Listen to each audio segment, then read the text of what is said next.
Hey guys, tonight we're diving into a world softer than a fainting couch but somehow much, much harder. The daily reality of Victorian women. That's right, while your spine decompresses in a 21st century mattress, we're about to slip sideways into a world of corsets tighter than your inbox, social rules more complex than your last group chat, and expectations so high they make your in-laws seem downright reasonable. If you've ever felt overwhelmed by housework, judged by strangers, or attacked by the subtle violence of your husband wanting you to smile more, congratulations, you'd fit right in. Before we get stuck in a dress with more buttons than the space shuttle, go ahead and like the video and subscribe, but only if you actually enjoy what I do here. Drop a comment telling me what time it is, and where you are listening from. Now, dim those lights, switch on your fan for that Victorian haunted house ambience, and let's get you comfortable. Let's pause for a moment. Have you ever wondered what Victorian women actually did all day? Did they ever eat anything other than bland pudding? How long did it take to get dressed? And did anyone ever admit they couldn't breathe? How did they find time to read when there were 17 calling cards to answer before breakfast? What was their workout routine, carrying a fainting chair up the stairs, or fighting off over-enthusiastic suitors? Were they really obsessed with embroidery, or was that just a socially acceptable way to avoid talking to their relatives?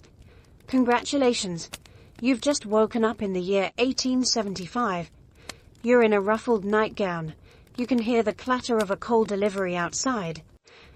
And there's a good chance you'll be judged for blinking too loudly before noon. Good luck. You wake up in a bed piled so high with blankets you briefly consider whether you're being slowly smothered by a well-meaning aunt.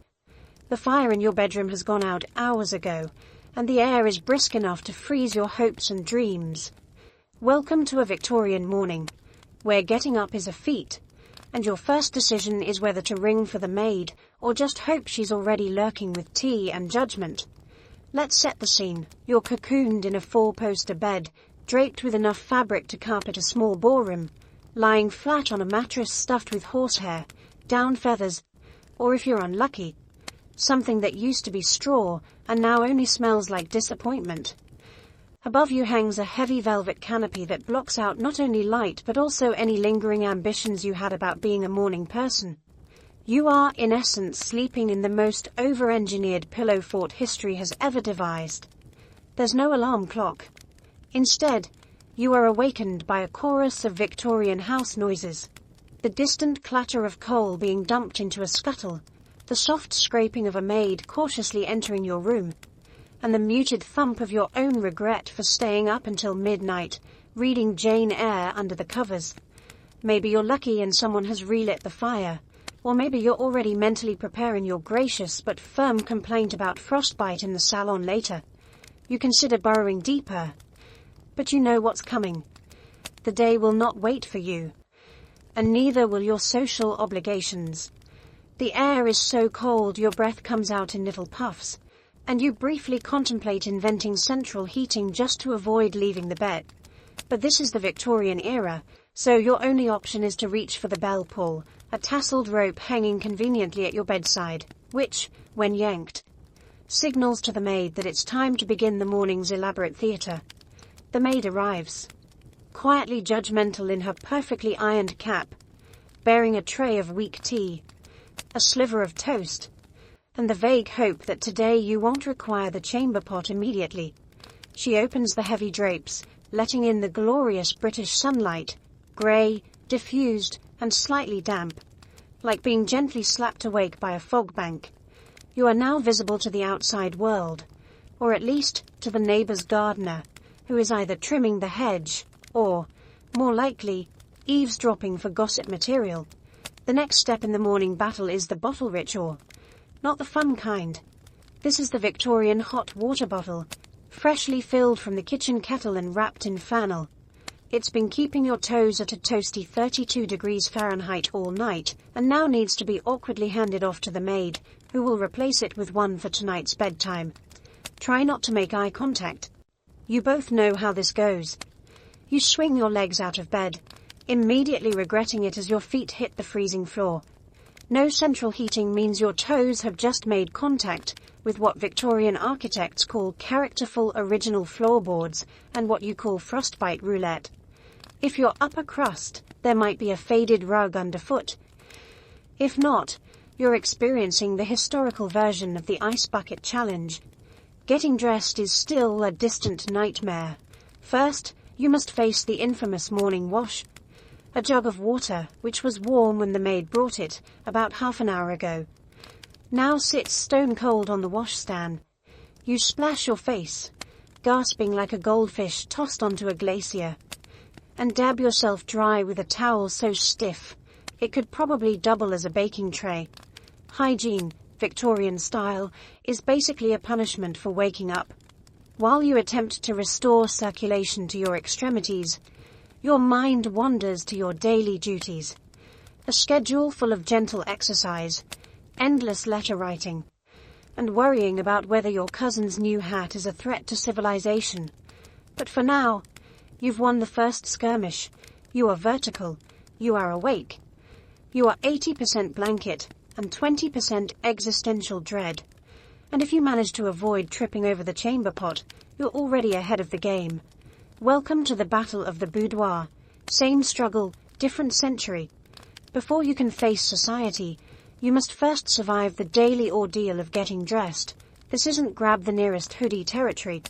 No, you need help, usually from a long-suffering lady's maid, just to be wrestled into a corset so tight it could probably alter your DNA. Breathing is optional. Posture is mandatory. You begin the ordeal shivering in your chemise, the last remaining whisper of comfort before the armor of the day. Your maid approaches with the calm determination of a Victorian field surgeon, already sizing up your rib cage and calculating the odds of you fainting before breakfast. The corset itself is a fearsome garment, boned, laced, and designed to transform your midsection into an hourglass, even if you were born more in the shape of a reliable loaf of bread. The process is less slip-it-on and more negotiation with physics. You grab the bedpost for leverage, while your maid tugs at the laces with the kind of determination usually reserved for yanking tree stumps out of the ground. Each pull is accompanied by the delicate soundtrack of creaking fabric, desperate exhales, and, on a good day, just a hint of wheezing. This is the Victorian version of a HIIT workout. Hold. Inhale. Endure. If you're lucky, the corset fits as intended, meaning you can almost take a full breath and only lose feeling in one arm. If you're unlucky, you're auditioning for the lead role in a very slow, very polite suffocation. Victorians believed a tiny waist was the epitome of beauty and self-control, but in reality, it's a daily contest between vanity, gravity, and your body's basic will to live. But wait, there's more. The corset is just the beginning. Over it goes a soft cotton petticoat, then another petticoat, then possibly a flannel one, if the British weather is set to damp punishment. Each petticoat is another layer of insulation against both the chill and any hopes of spontaneous movement. By the time you're fully equipped, your lower half resembles a tiered wedding cake, and any attempt to sit quickly is a calculated risk. Next comes the crinoline, a bell-shaped cage of whalebone or steel, designed to give your skirt its fashionable width and ensure you take up more space in the drawing room than a Victorian ottoman. Walking through doorways becomes a strategic maneuver. If you misjudge the angle, you'll either wedge yourself in the frame or take half the coat rack with you. If you've ever tried to parallel park a minivan on a busy street, you have a sense of what it's like to navigate a breakfast parlor in a crinoline. Now, the outer dress. This could be cotton for daytime, silk if you're fancy, or worsted wool if you're planning to spend several hours regretting your life choices. The sleeves are tight, the buttons are infinite, and every layer is designed to send a clear message. You are not here for comfort. Your maid fastens the dozens of tiny buttons running from your throat to your shins, each one a monument to patience and the world's most impractical fashion engineering. Accessories are next. Stockings, held up with garters that, let's face it, never stay put. A pair of boots laced to mid-calf. A chemisette to fill in any scandalous gaps at the neck. And Of course, gloves. You may be only one minor inconvenience away from passing out, but at least your wrists are modestly covered. Finally, your hair must be arranged, a process so elaborate it deserves its own tragic opera. Curls are pinned, bonnets are perched, and not a strand is allowed to escape, lest the neighbors start a petition.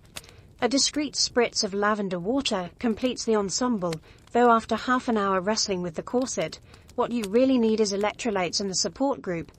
Fully dressed, you're ready to face the world, or at least the hallway, standing taller, breathing shallower, and with a new appreciation for modern athleisure wear.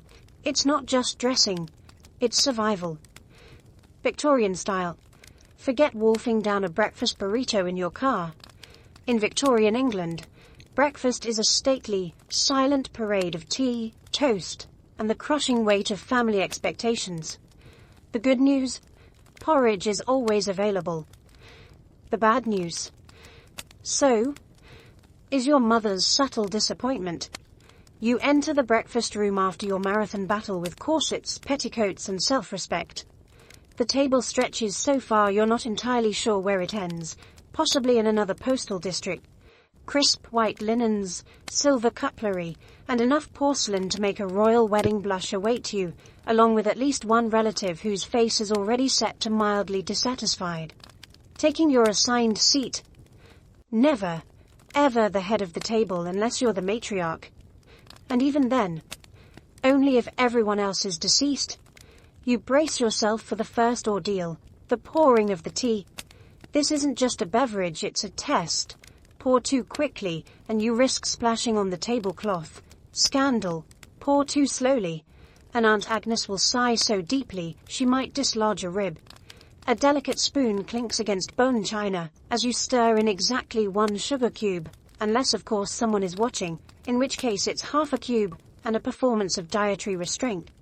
Milk goes in after, unless you're a known anarchist, in which case you might put it in before, just to see who gasps. The menu is reliable, if not exactly thrilling. Toast, stacked like tiny shingles, sits in a silver rack engineered to ensure maximum dryness by the time it reaches your plate.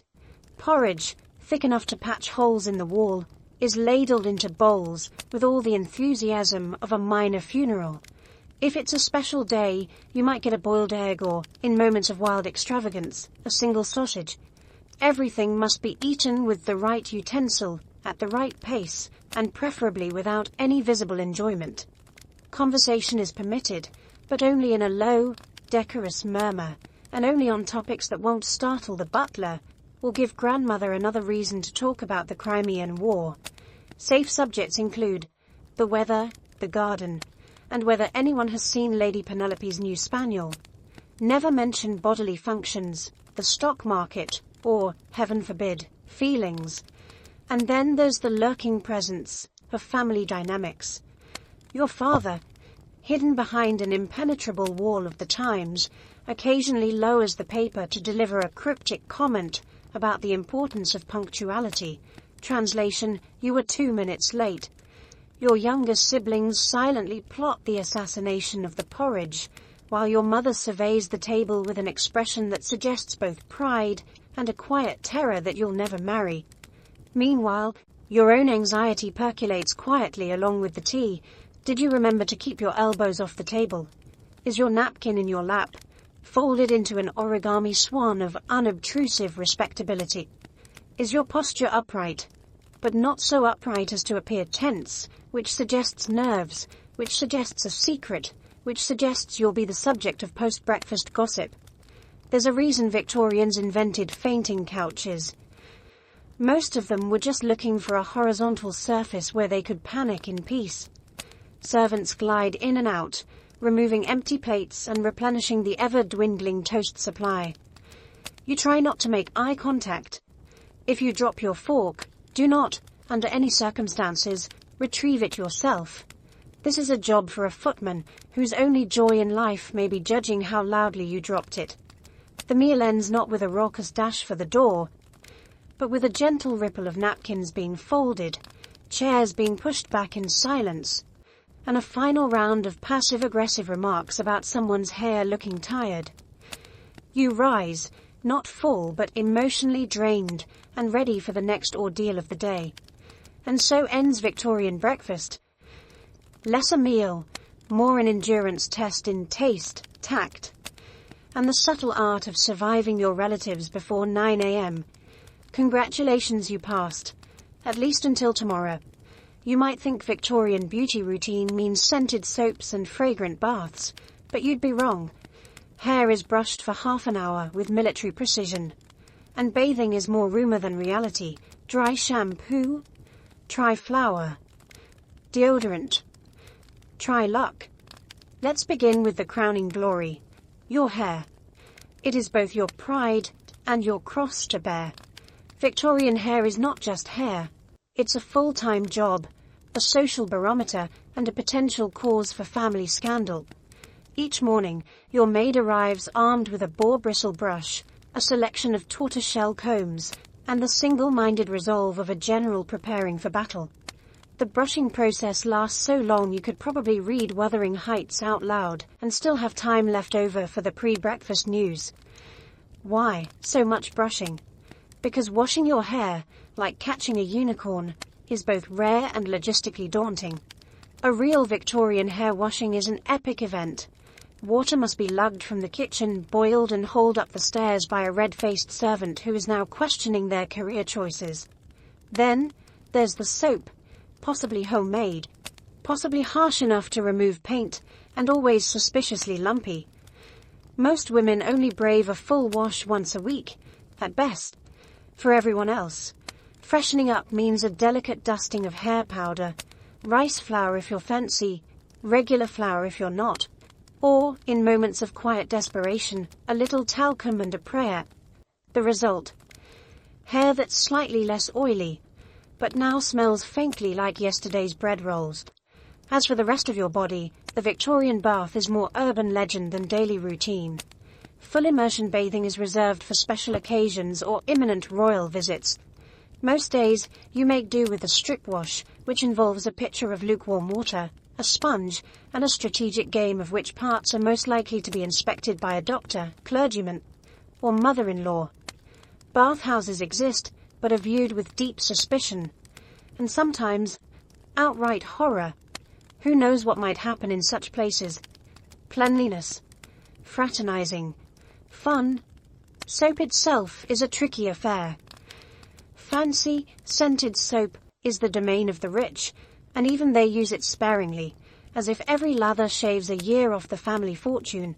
For everyone else, soap is a dull, brown block of lye and animal fat that doubles as an emergency stain remover and triples as a doorstop.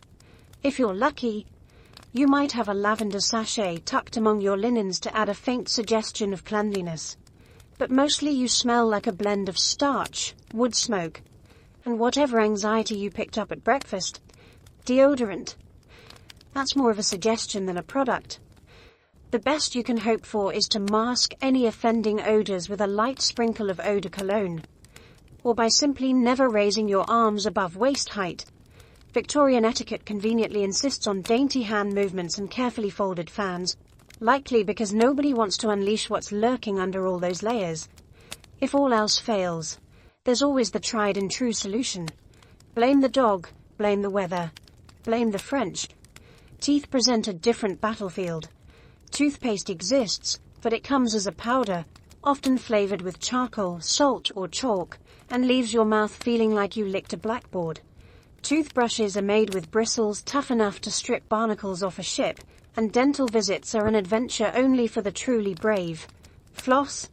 You're more likely to be flossing with a bit of string you found attached to your corset. Yet despite all this, the end result is a kind of weary elegance. You look presentable, at least from a safe social distance. Your hair is shiny, possibly from a month's worth of oil. Your face is powdered, for both beauty and the suppression of facts, and your perfume is just enough to keep most people from asking questions. In Victorian England, looking clean is far more important than being clean. And if you ever doubt it, just remember, somewhere, someone is brushing their hair for the full 30 minutes and pretending not to notice that you haven't had a bath since last Michaelmas.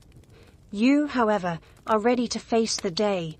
Oily roots, flowery scalp, and all. The highlight of your morning is the inevitable round of calling cards. Tiny, inscribed tickets that prove to your peers you are in fact still alive and only mildly socially awkward. You'll make, and receive, enough visits to fill an Excel spreadsheet, all in the pursuit of not being talked about in the wrong drawing room. Let's be clear, social calls are not optional. They're not for fun. They are, in fact, the backbone of the Victorian social pyramid, a never-ending cycle of visits, return visits, thank you visits, condolence visits, and, on truly festive occasions, the "I just moved in, please don't hate me" visit. At the heart of it all is the calling card, that dainty rectangle of heavy paper printed with your name in a font so curly it might be trying to spell something in Morse code. The ritual begins just after breakfast, when the family butler hands you a silver tray bristling with cards. Each one is a social IOU, a little reminder that Lady Farnsworth stopped by, and if you don't return the favor within 3 days, you'll be labeled a recluse, a snob, or, worst of all, peculiar. Your own stack of cards, freshly ordered from the stationer, sits waiting. Blank on the back, ready for desperate last-minute notes. "So sorry I missed you," or the occasional passive-aggressive flourish. "Regrets for last Tuesday, indisposed due to weather and fate."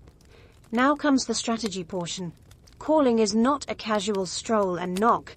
It is a precisely timed, logistically demanding, social campaign. You must consult your visiting book, a small leather-bound ledger, more detailed than your tax records. In this sacred tome, you track who called, when, and what degree of attention each visit deserves.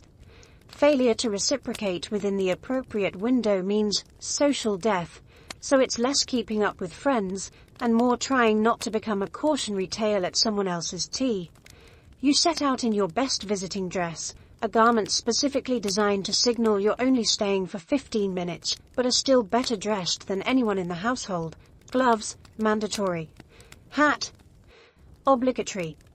Parasol, defensive weapon and privacy shield.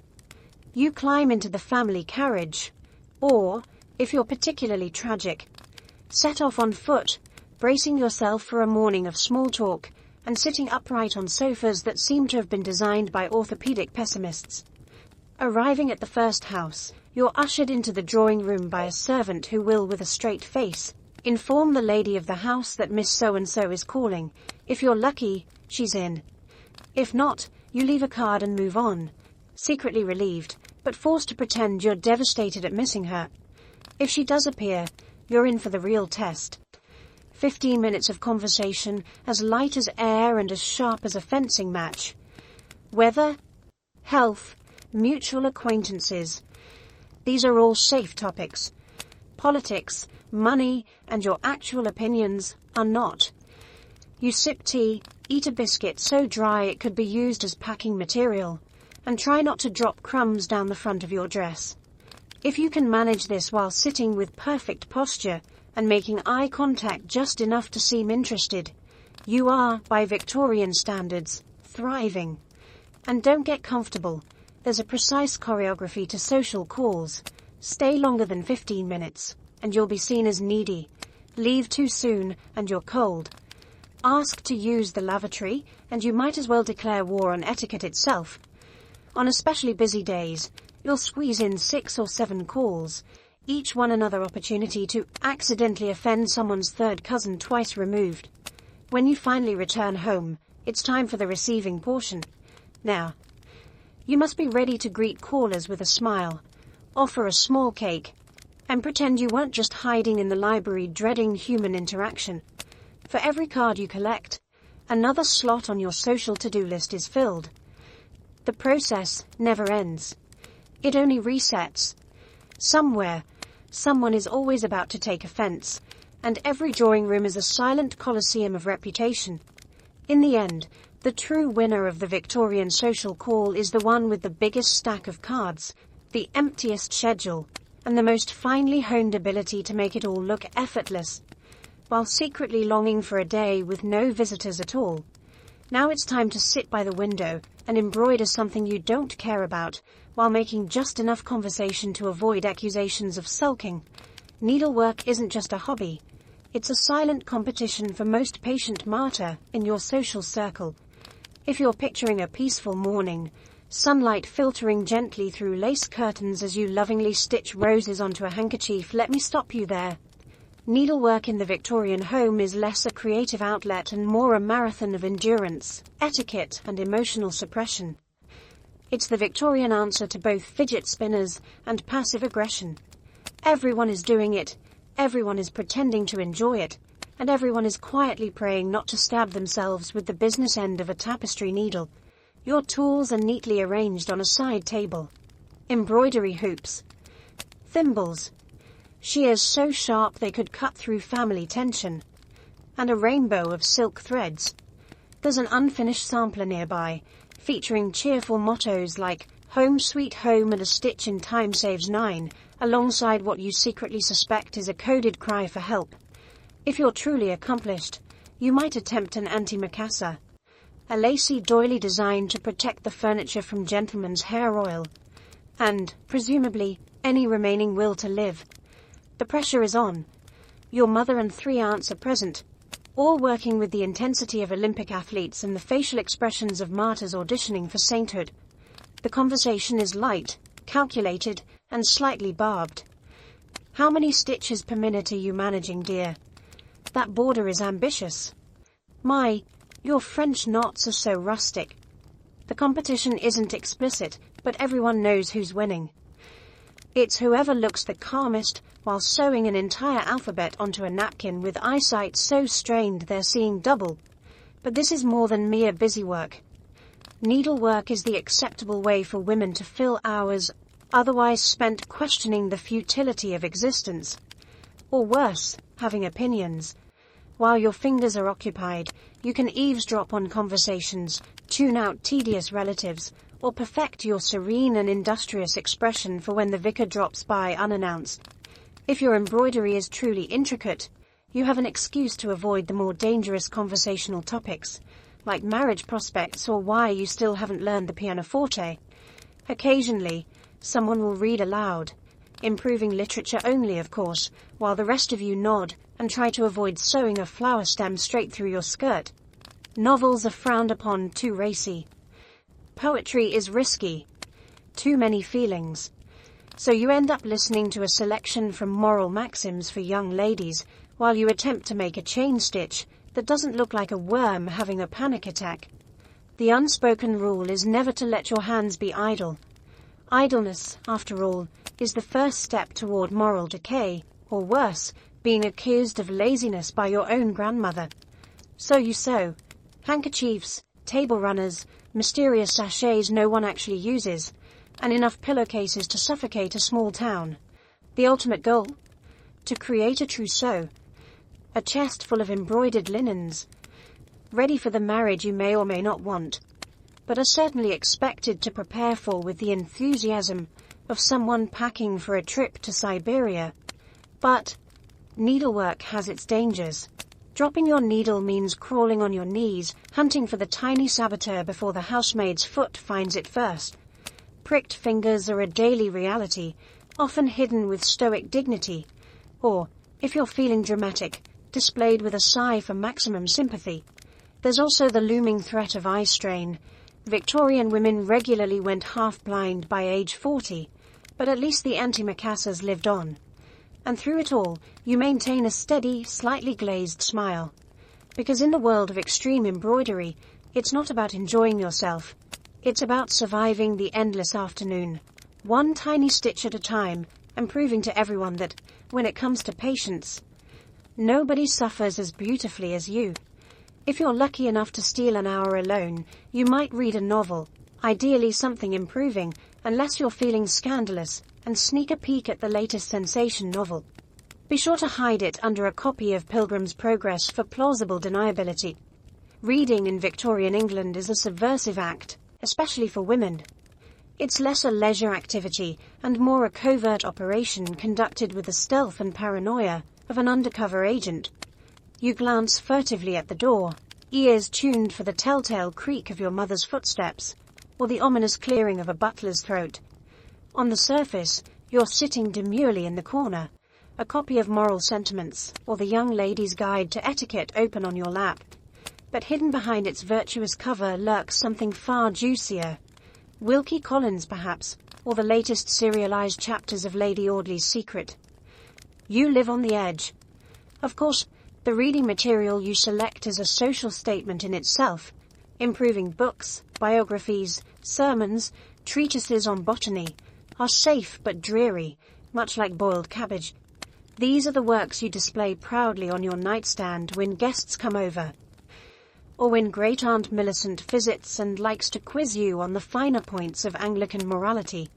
But deep down, you crave a bit more spice. A poem with an actual feeling. A novel with a heroine who faints less and does more. Or, on days when you're feeling particularly rebellious, a forbidden French novel translated by someone who clearly had no idea what the French were actually saying. Reading, of course, comes with rules. You must sit upright, ankles crossed, and look composed. The universal code for do not disturb, but also do not look like you're enjoying yourself too much. If you giggle, gasp, or let slip a scandalous blush, you risk alerting your chaperone, who will descend like a vulture to inspect your reading material for improper influences, emotional outbursts, or, worst of all, imagination. Sometimes you're expected to read aloud for the family, an experience best compared to dramatic hostage negotiation. You carefully choose passages devoid of romance, crime, or anything faintly suggestive. You're reading for the moral edification of the group, not for the secret thrill of a midnight tryst on the moors. Any deviation from this, such as a giggle at a double entendre, can and will be used against you in the court of family opinion. And yet, despite the scrutiny, reading is an escape. Within the pages of a well-thumbed novel, you can visit Italy, scale the Alps, or solve mysteries in foggy London, or without ever leaving the parlour. You can fall in love a dozen times before luncheon, commit daring acts of bravery, or, if you're particularly bored, imagine a world in which you wear trousers and make your own breakfast. Books are also contraband currency among your friends. You trade the racier ones beneath your embroidery hoops, pass notes about the best chapters, and argue in hushed tones over whether Mr. Darcy is in fact marriage material or just a glorified introvert with boundary issues. Some books are so infamous they're known only by code. The Blue Book is tucked behind the Atlas, while that dreadful French volume is hidden inside a hollowed-out copy of Prayers for Young Ladies. You become part of an underground library, operating with all the secrecy of a Victorian spiring. And for all the rules, the real victory comes when you manage a full, unbothered hour with your favorite book. You curl up in a sunny window seat, lose yourself in someone else's drama, and, for a little while, forget that your own greatest challenge is not being caught drooling over a character with sideburns. When the hour is up, you mark your place, hide the evidence, and slip back into the world of improving pursuits, your spirit a little lighter and your appetite for mischief just slightly whetted. In the Victorian age, reading isn't just a pastime. It's a minor act of rebellion, a secret romance, and, if you're lucky, a glimpse of the world beyond the next social court. Sure, there are servants, but they don't actually run themselves.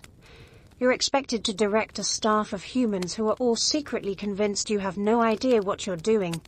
You inspect the silverware, sample the soup, and try not to cry when you find dust on a banister. Household management in Victorian England is less gentle domesticity and more corporate governance with extra starch. Your day as domestic CEO starts not with a board meeting, but with the morning report, delivered via a long-suffering housekeeper, who recites the latest updates as if announcing troop movements in the Crimea. The laundry has frozen on the line, the cook is out of patience, again, and the footman has been spotted napping in the coal scuttle. If you thought you were just here to swan about in lace and pearls, you've grossly underestimated the demands of this position. The staff roster reads like a Dickensian drama. Housemaids, parlourmaids, scullery maids, cooks, butlers, footmen, and the ever-cryptic odd boy. You are expected to know them all by name, remember their birthdays, and instantly recall who is currently holding a grudge against whom. Lose track, and you risk the sort of household mutiny that can only be resolved by bribery, usually with cake, and an emergency reference to Mrs. Beeton's book of household management. Your first task, the daily inspection. This is a stately procession from room to room, trailed by at least 2 maids and a cloud of anxiety. You check that beds are made with military precision, that the parlour cushions are fluffed to regulation density, and that no one, absolutely no one, has left muddy footprints on the staircase. Each infraction is noted with a sigh and a gentle correction, because if you raise your voice, the household will spend a week whispering about your nerves.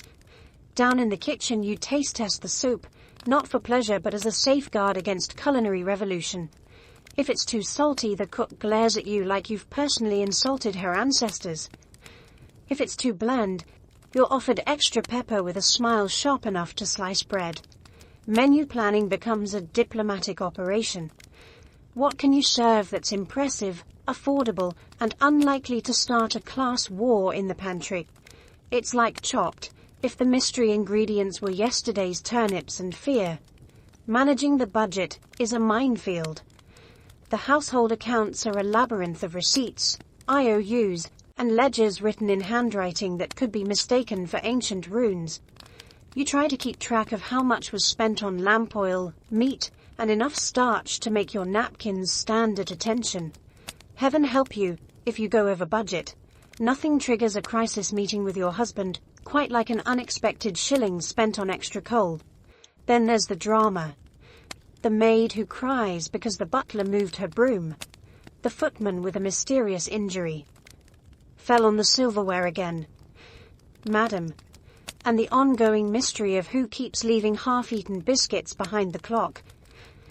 Every dispute is a test of your diplomatic skills. Your management style becomes a mix of mother, monarch, therapist, and benevolent dictator. Despite appearances, there is no downtime. You're on call for every crisis, every locked door, every mysterious stain on the drawing room carpet. Guests arrive, and you transform into a conductor, orchestrating a seamless ballet of greetings, refreshments, and strategically timed compliments about the weather. If the dinner goes smoothly and nobody sets the curtains on fire, you declare victory. All this, mind you, in layers of crinoline and stays, maintaining a pleasant smile and never once admitting you'd rather be hiding under the stairs with the cat. So the next time someone says, "But you have help," remember, you're not relaxing. You're running an empire.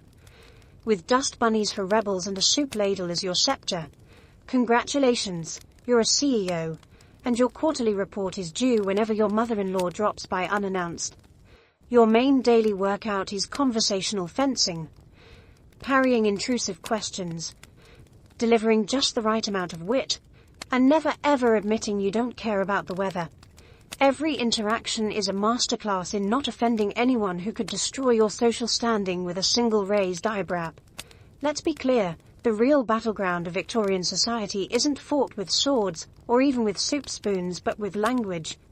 The ability to say everything and nothing at once is the most valuable skill a woman can possess. The game is subtle. If chess had more lace and fewer actual moves, it would be Victorian conversation. You're not just speaking, you're deploying a shield of propriety, a veil of pleasantries, and, when things get desperate, a diversionary barrage of flower talk. You start your morning with warm-up sparring, trading polite compliments with your family over breakfast, each one edged with just a hint of subtext. "You're looking very well, dear." Translation: "I see you survived the corset again. Did you sleep well?" Code for: "I heard every floorboard creak and know you snuck that novel under your pillow." Every question is a riddle. Every answer, a tiny diplomatic incident waiting to happen. As you move into the social day, the stakes rise. The drawing room is your ring. Here you face a parade of friends, relatives, and that one neighbor who is, frankly, more interested in your laundry line than your opinions. Topics are strictly regulated. The weather is always safe, unless of course it's raining and someone's new bonnet has wilted, in which case the mood may turn icy. Gardening is a perennial favorite, but beware. Praising the wrong rosebush could lead to an entire afternoon of passive-aggressive horticultural warfare. Wit is a necessity, but only in measured doses. Too clever, and you risk being labeled fast. Too dull, and you're insipid. The key is to drop just enough amusing observations to prove you have a mind, but not enough to suggest you might actually use it for anything dangerous, like having your own ideas. Practice phrases such as, "How droll," and "Isn't that extraordinary?" which work for nearly every occasion, from hearing about a neighbor's new carriage, to listening to a recitation about turnips. And then come the conversational traps.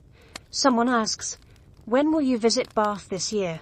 What they really mean. "Why haven't you left town yet?" A well-meaning aunt inquires about your embroidery. Is it finished? But the correct answer is always, "Soon, aunt." Thank you for asking, never "I'd rather eat the needle." The art is to answer without answering, to reply without revealing, and, above all, to avoid giving anyone anything truly interesting to repeat. But conversation isn't just about defense, it's about offense too. Deploy a strategic compliment, and you can raise your standing. Your daughter's pianoforte playing is coming along beautifully. Works even if the performance last night sounded like two cats in a bagpipe. Offer a subtle redirect when topics stray into dangerous territory. "Oh, what a lovely vase. Was that from your trip to the seaside?" If all else fails, summon a coughing fit. Drop a teacup or feign intense interest in the wallpaper. The greatest danger, of course, is accidental scandal. One misplaced joke, one unguarded opinion, and your reputation could be shredded by the next post. A cousin's careless mention of a novel could turn into a family crisis. Disagreeing with a vicar, laughing too loudly, or being seen alone with the wrong relative can all end with you as the main course at the next gossip feast. The solution: smile, nod, and remember, silence is sometimes the sharpest retort. At the end of a day spent dancing around conversational landmines, you're exhausted, mentally sharper than a barrister, but emotionally drained. You've kept your secrets, delivered compliments, avoided all mention of politics, and managed not to admit that you actually don't care if it rains or not. Congratulations! You have mastered the art of Victorian conversation, saying everything required and nothing at all, in 4 syllables or less. Physical fitness isn't about getting swole, it's about gliding slowly in circles while pretending not to be bored. Walking outside is allowed, if you're chaperoned, bundled up, and impervious to heckling from street urchins. Victorian exercise is less about burning calories and more about burning daylight in the most graceful way possible. The phrase, "taking a turn around the room," doesn't mean anything as radical as jazzercise or even speed walking. It means just that.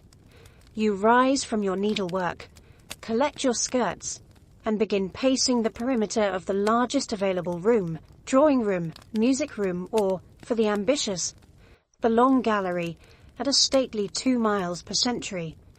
This is not about heart health. It's about appearing faintly winded but never actually perspiring. Of course, you're not alone in your indoor lapse. Your mother, sisters, and at least one cousin have joined the procession, making the whole affair look like the world's most lethargic conga line. Conversation must be light, volume must be low, and posture must be impeccable.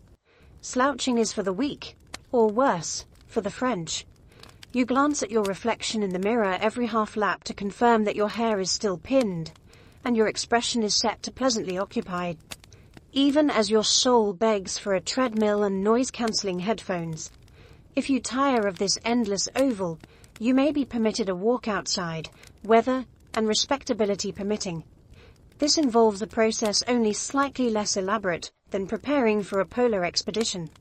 First, you must find a chaperone. a requirement that ensures you are protected from both the elements and any lurking malevolent bachelors. Then comes the layering: shawl, gloves, bonnet, overcoat, and the ever-essential parasol. The goal is to emerge into the daylight as a mobile stack of wool and ribbons, with only a sliver of face visible between your hat brim and scarf. Once outside, the air is brisk and bracing, and so are the judgments from every passing neighbour. A successful walk means returning home neither flushed nor dishevelled, with not a strand of hair out of place and your boots only lightly besmirched by mud. Should you venture further, perhaps to the park or down the promenade, you'll be joined by other women on identical missions. Everyone silently pretending this counts as sport while exchanging glances that say, "If I trip on this cobblestone and land in a puddle, just let me drown." And don't forget the ever-watchful eyes of small children and street urchins who provide running colour commentary. "Look at her hat, miss. Careful, don't fall asleep on your feet." You keep your chin high and glide past, pretending not to notice. In a way, it's a training exercise for your social skills as much as your legs. Should you be of a more daring disposition, there are alternatives. Croquet on the lawn is allowed, provided you don't swing the mallet with undue enthusiasm. If you're a true rebel, you might go for a brisk ride on horseback, but even that's best done at a dignified walk and under strict supervision. Anything more strenuous risks sweating. And sweating is strictly forbidden except in private darkened rooms with a doctor's note. Ultimately, Victorian exercise is about the illusion of activity. You return home, cheeks only slightly pink, posture even straighter, and claim you feel refreshed. Code for thank goodness that's over. No gym membership required. Just 400 yards of polished floor, and the iron will not to die of boredom. You retire to your seat, heart rate unchanged, and quietly wonder if walking in circles is an allegory for Victorian life itself. Plenty of movement, but never really going anywhere. And just like that, you've had your exercise for the day, without breaking a sweat or a single rule. Afternoon means music practice, piano, harp, or singing, ideally all three, and ideally badly. Every missed note is a reminder that your true value is measured in social grace, not musical ability. Victorian music practice is less budding virtuoso and more sonic wallpaper. The family expects the gentle plinking of a pianoforte drifting from the parlour as much a sign of middle-class respectability as lace curtains or a solid supply of potted ferns. You, however, approach the piano with all the enthusiasm of someone going to their own execution, albeit an execution with sheet music and an audience of judgmental relatives. The piano itself is a Victorian marvel. Upright, shiny, and perpetually out of tune due to the fluctuating English weather. You sit, back rigid, ankles crossed, hands perfectly poised, at least until you hit your first wrong note, at which point your youngest sibling sighs with the theatrical disappointment of a thwarted critic. You labour through scales, your fingers fumbling over runs that sound like a small animal trying to escape through the keys. Your music teacher, if present, leans over you and taps the sheet music with a pencil, somehow conveying both patience and deep existential pain. The same goes for harp or singing. The harp is an instrument designed by someone who really hated other people's backs. You attempt a simple melody and quickly realize the sound you're making is less angelic serenade and more cat wrestling a laundry line. As for singing, you project your voice with all the courage of someone who knows Aunt Gertrude is listening from the next room, ears sharpened by decades of amateur dramatics and dashed hopes. Mistakes are inevitable. Wrong note. Blame the weather. Missed beat. The sheet music must have shifted. Discordant chord. Clearly the piano's fault. In Victorian life, it's not about achieving musical perfection. It's about demonstrating the correct blend of effort, humility, and a willingness to be gently humiliated. If you're a prodigy, wonderful. If not, smile and hope nobody remembers your attempt at greensleeves. Music, after all, is about cultivating the right reputation. You play for guests, for family, for anyone who will listen, or at least pretend to. Your reward for surviving another round of the Blue Danube is a flurry of polite applause, and a mild suggestion to practice a little more, dear. You may secretly dream of burning the sheet music and moving to Paris to become a cabaret singer. But you know better. In Victorian England, modest suffering is always preferable to open rebellion. And just in case you thought you could escape, every respectable young lady is expected to play at least one instrument. Bonus points for 2, or for pretending to enjoy a little light composition, usually in the form of a waltz that sounds suspiciously like the last 3 waltzes. You might swap music with friends, all while maintaining the delicate fiction that your hand occasionally slips into a more daring piece, like a forbidden polka. If you are particularly unlucky, there's a family recital. The drawing room is rearranged, the good chairs are polished, and the entire household is summoned to witness your battle with Beethoven. The applause is always polite, the criticism always veiled. You played with such feeling, darling. Perhaps a little less next time. When the ordeal is finally over, you close the lid of the piano with a sigh of relief. Fingers tingling and pride, only slightly bruised. You survived. You may never be invited to the Royal Albert Hall, but at least you managed not to break a string or accidentally start a polka riot. Congratulations, you have fulfilled your duty as the living soundtrack of the Victorian home.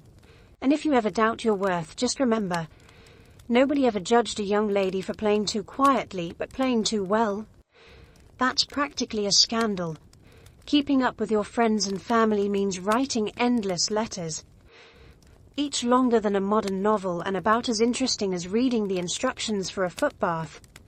Stationery sales must be through the roof. If you thought modern texting was exhausting, welcome to the Victorian world, where catching up involves several hours of penmanship, half a bottle of ink, and the looming threat of hand cramps so severe you start envying the family dog. Every acquaintance, every cousin, and every distant godmother expects a handwritten update, delivered with maximum flourish and 0 spelling errors. In an age before autocorrect, every letter you send is a potential public relations disaster, a minor literary epic that will be scrutinized, saved, and, if you're truly unlucky, read aloud at future family gatherings. You begin by selecting the right paper. This is no ordinary notebook page. We're talking creamy, monogrammed sheets stored in a box, so elegant it practically hisses at your sloppy penmanship. Ink must be black, or possibly blue-black if you're feeling racy. The quill, because yes, it's still fashionable to use one, must be sharpened to a point so precise it could double as a surgical implement. Heaven help you if you blot. Even a tiny smudge will haunt you for weeks. The first challenge, the salutation.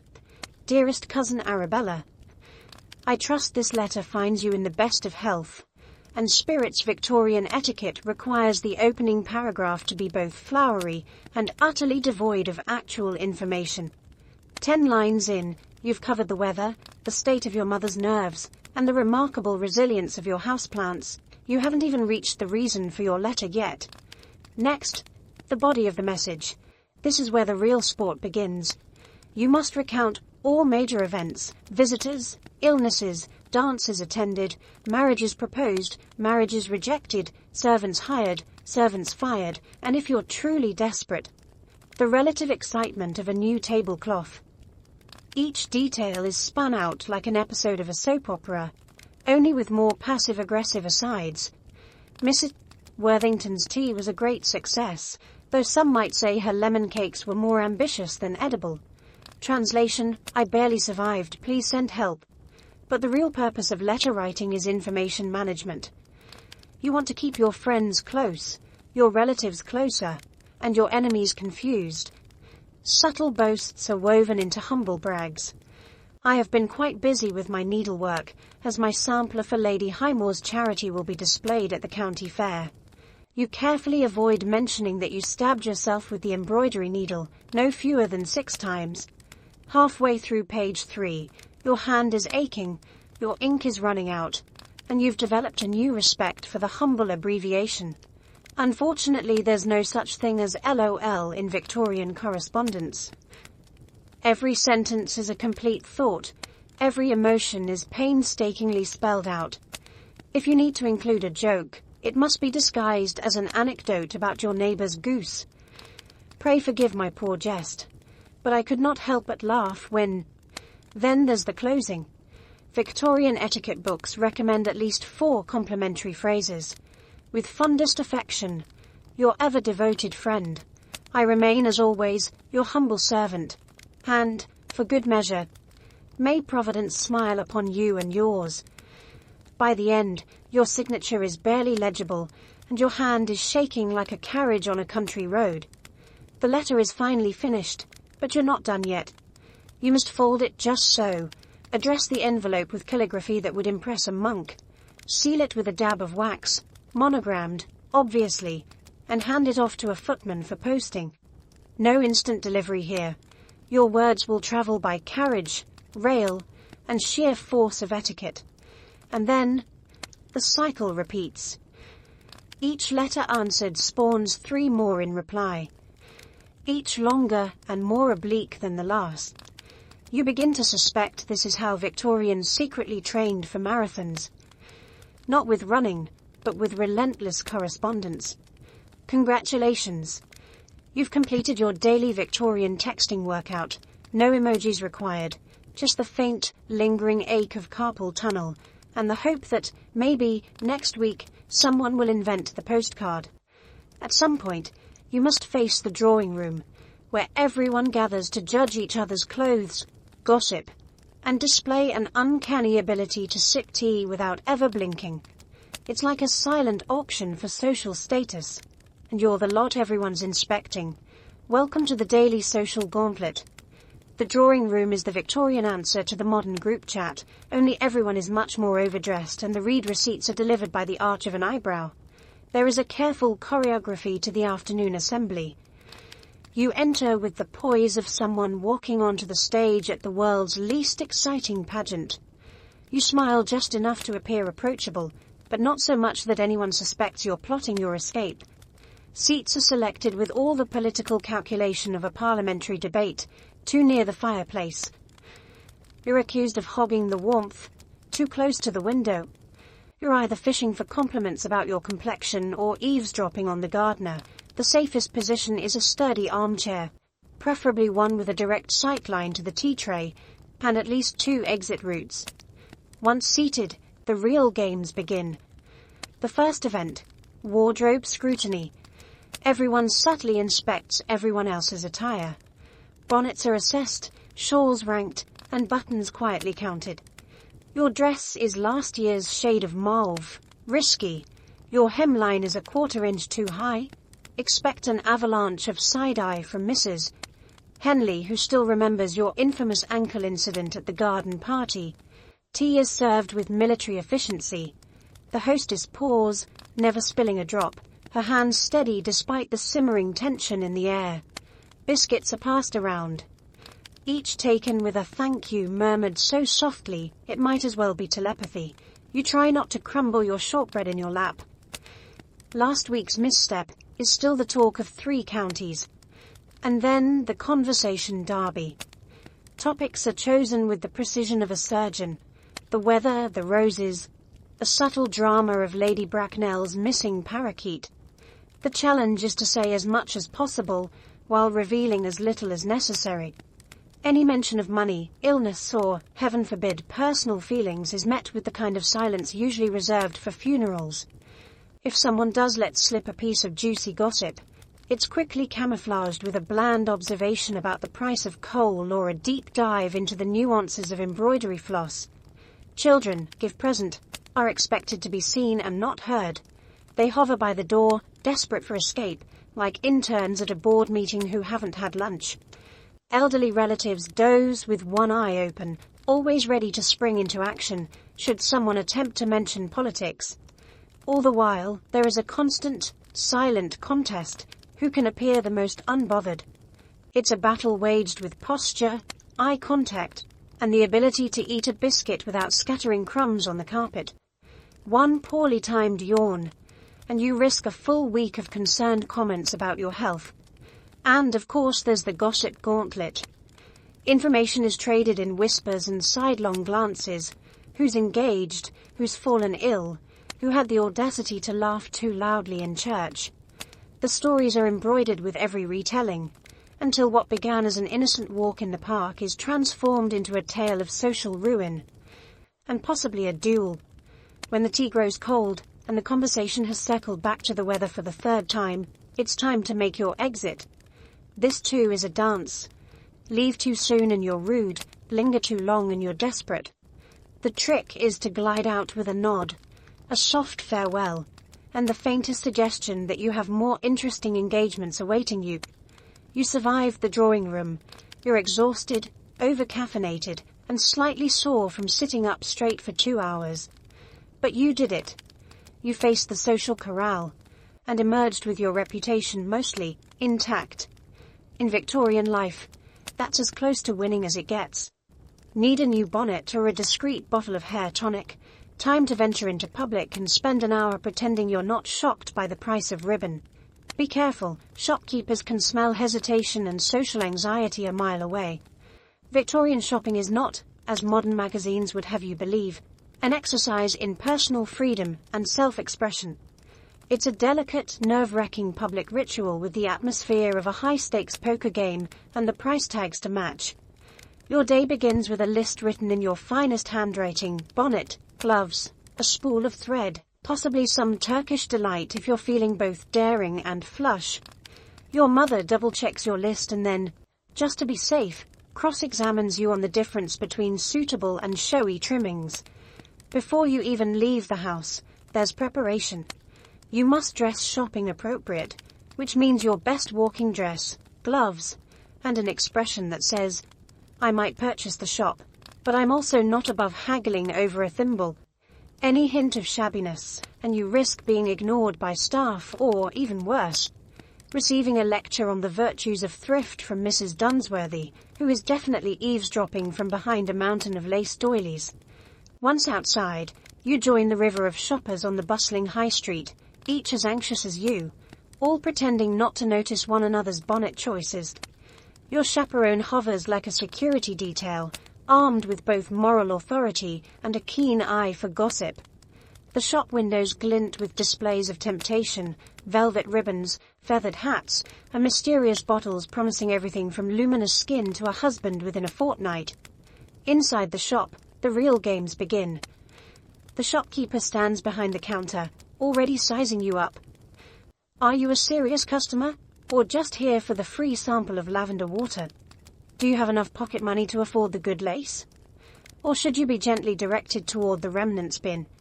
Your hands tremble slightly as you request just a little ribbon, please, and you try not to gasp when you hear the price, roughly the cost of a week's coal or 3 months of lower back pain from needlework. Shopping for a bonnet, for instance, is a diplomatic minefield. The assistant produces options at the speed of light, each more elaborate than the last, while subtly hinting that last season's styles are better for practical ladies. You nod sagely, as if you've always known that green velvet is for the ambitious, while blue silk is for the reserved.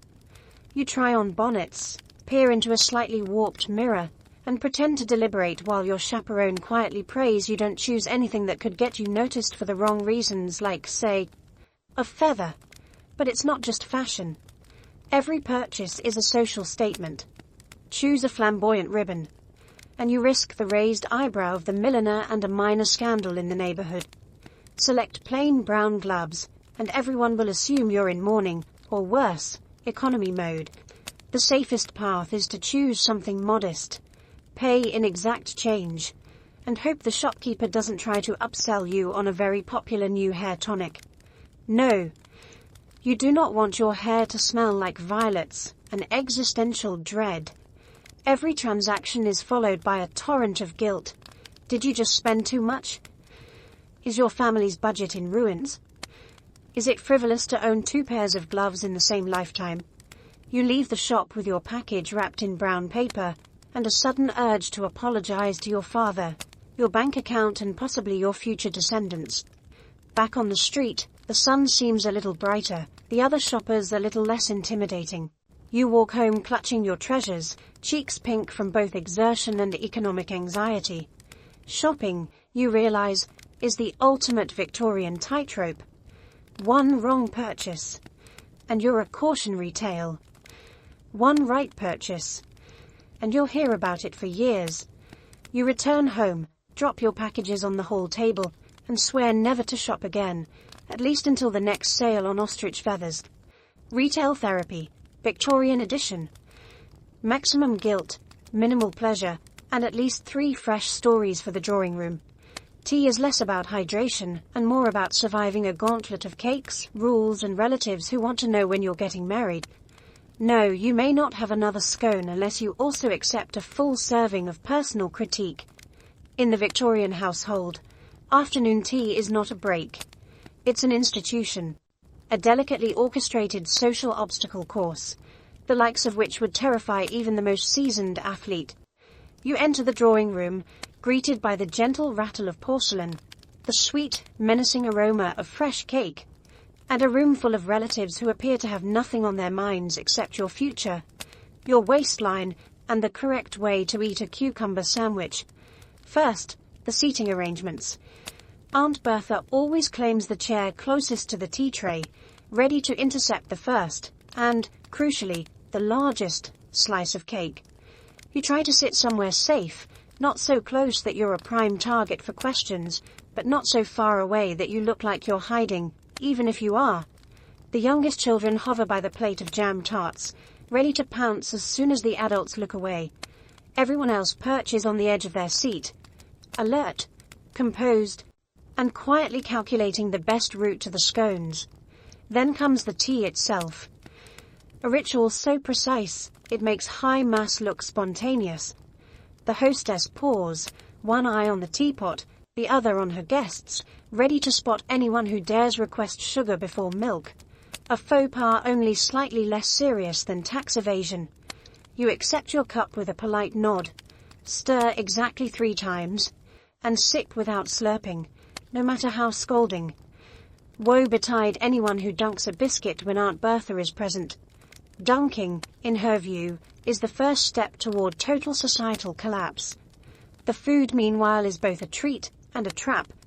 Plates appear with neat rows of sandwiches, crusts cut off, fillings suspiciously bland, and pyramids of scones dusted with enough powdered sugar to conceal the taste of mild disappointment. The cake selection is impressive, but woe unto you if you take a slice larger than your allotted share. Every bite is watched, every crumb judged, every second scone silently noted by the family's resident calorie counter. But tea isn't just about eating. It's about conversation, or, more accurately, being interrogated in front of an audience. As soon as your mouth is full, Aunt Bertha pounces. So dear, when are you getting married? Translation. I've been waiting since you turned 16. Have you considered Lord Dalrymple? He's got a lovely income for someone so plain. Translation. My matchmaking skills are the only things standing between you and spinsterhood. You deflect politely with practiced evasions. Oh, I'm quite busy with my needlework, Aunt. Such lovely weather we've been having, don't you think? Is that a thrush in the garden? Any distraction will do. Meanwhile, your cousins smirk over their teacups, having already survived their own round of questioning or, better yet, having married off and become the interrogators themselves. If the conversation lulls, someone always brings up the latest local scandal, a runaway maid, a neighbor's dog caught digging up the roses, or, heaven help you, your own supposed interest in the vicar's nephew. The gossip swirls with the steam from the teapot, sweetened with sugar and spite. And yet, somehow, you survive. The scones are eaten, the cake is conquered, and Aunt Bertha, temporarily satisfied, redirects her attention to critiquing someone else's posture. You make your escape as soon as is polite, your nerves rattled but intact, vowing never to attend tea again until tomorrow, when the whole spectacle repeats. Afternoon tea, where hydration is optional, but survival is absolutely mandatory. Your afternoons are reserved for good works, which mostly involve sitting in cold church holes, pretending to care about orphans, and sewing things no orphan has ever asked for. Victorian charity is less about transforming lives and more about transforming your reputation. In a world where idleness is the first step to disgrace and self-improvement is everyone's second job, doing good becomes an elaborate public performance. The destination is always the same, the local church or parish hall, where the temperature is best described as spiritual refrigeration, and the decor is mostly folding chairs, stern portraits, and a faint odor of damp wool. You arrive promptly, your arms laden with an impressive array of half-finished knitting, yards of calico, and at least one copy of uplifting moral lessons for the young.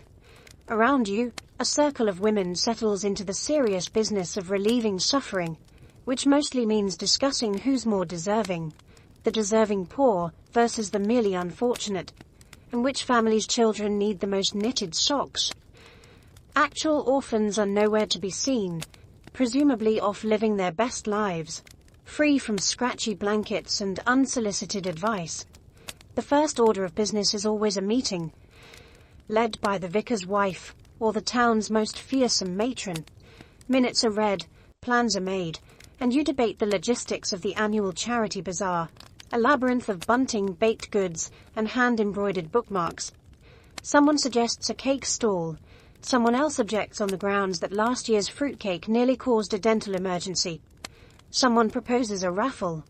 A third objects, worried it might encourage gambling in the lower orders. Sewing commences. You're assigned to hem pillowcases for the parish hospital or stitch initials, into comforters destined for unknown recipients. You wonder privately if any of these items ever reach their supposed destination, or if they're simply accumulating in the vicarage attic, waiting for the next round of well-meaning volunteers. Nobody asks the orphans what they actually want. Certainly not another itchy scarf. Of course, the real reason everyone is here is the company. The sewing circle is less a humanitarian machine and more an elite social network with extra buttons. Over the gentle click of knitting needles, local news and global scandals are exchanged in hushed tones. Did you hear about Miss Fairchild's unfortunate run-in with the milkman? Lady Prescott's new hat is positively sinful. And, of course, has anyone seen the curate lately? He seemed rather pale. If you're feeling rebellious, you drop hints of foreign charities. Starving children in Crimea, orphans in Ireland, but these are met with polite nods and a swift return to the latest scandal in town. There is always one woman who takes her charity work a bit too seriously.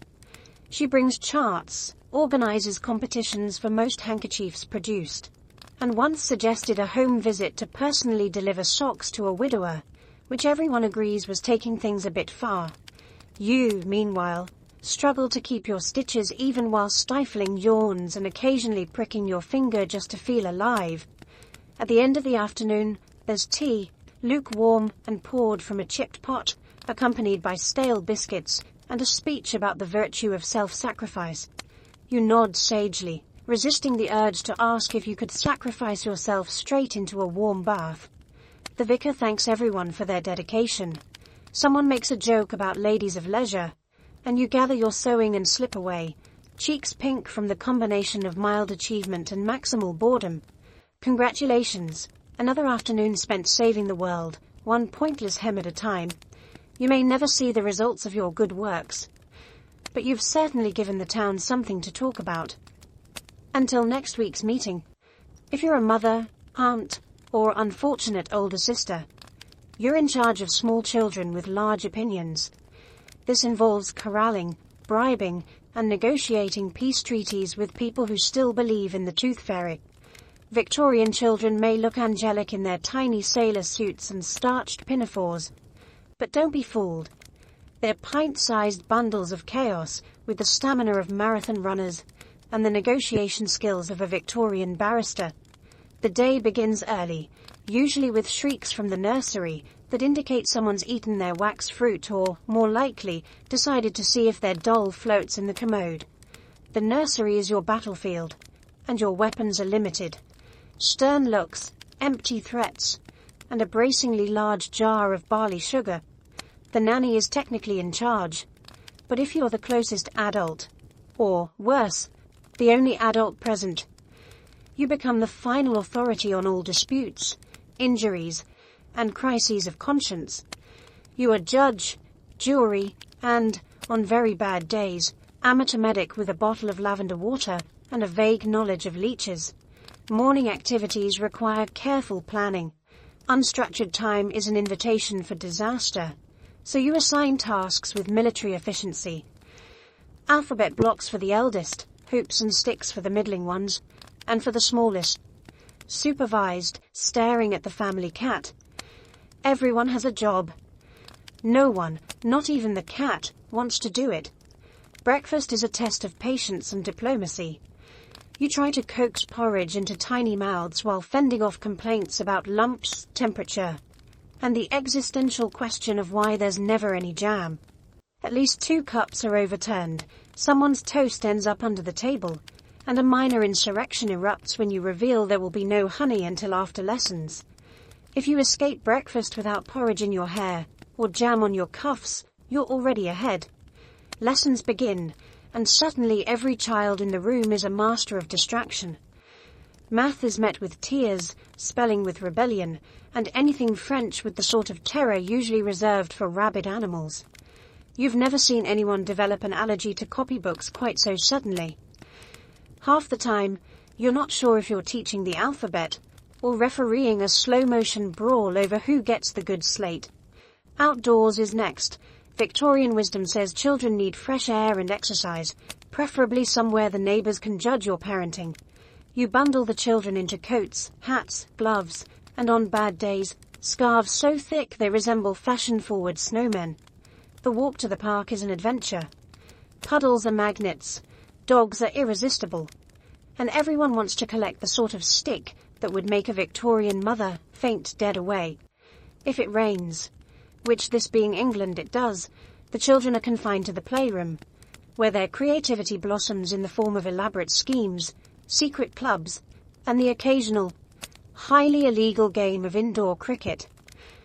You spend the afternoon mediating disputes, resolving treaties, and occasionally bribing peace with extra biscuits. By late afternoon, spirits are high and tempers are short. You read stories, play shadow puppets, and hope the tales of moral virtue somehow seep in via osmosis. The children are finally handed back to the nanny for the ceremonial evening scrub, a process that results in clean faces, damp carpets, and, on one memorable occasion, a missing frog. Supervision is less about maintaining order, and more about surviving until bedtime without losing your voice, your mind, or your last piece of toffee. Victorian children, with their lace collars and impish grins, are both your greatest joy and your greatest trial. You emerge from the nursery frazzled but victorious, ready for adult conversation and, if you're lucky, a few minutes of actual peace. Until tomorrow, when the battle resumes, and the tiny humans, with their opinions, their questions, and their remarkable aim with a spoon, rise again. Single? Lucky you. Every social event is a minefield of eligible bachelors, awkward dances, and mysterious stains on your gloves. You must appear charming, interested, and absolutely not desperate, even if your future depends on it. The Victorian marriage market is, essentially, a high-stakes game of chess played in petticoats, with the added bonus of everyone's mother watching from the sidelines. From the moment you're declared out in society, every outing, tea, or garden stroll becomes a strategic opportunity for romantic advancement, or, just as likely, social catastrophe. Let's start with introductions. You meet potential suitors in settings designed to maximize awkwardness. A cousin's garden party, the annual church bazaar, or a ball where the lighting is dim enough to blur unfortunate facial features, but bright enough to make any clumsy footwork excruciatingly obvious.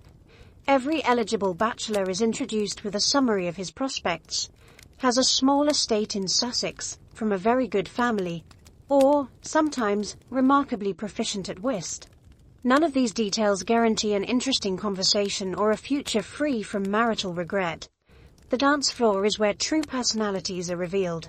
You must navigate a maze of quadrilles and waltzes while avoiding direct eye contact with anyone's mother. A misstep could mean scandal, Or, even worse, a proposal from Mr. Weatherspoon, who smells faintly of turnip and has not blinked since Michaelmas. Your gloves collect mysterious marks, ink, jam, possibly regret, while you strive to look effortlessly radiant and not at all like you just had to fend off a second cousin twice removed. Then comes the parlor conversation, where suitors attempt wit, and you are expected to laugh at the right moment, all while secretly wondering if good teeth and a steady income are really enough to build a life on.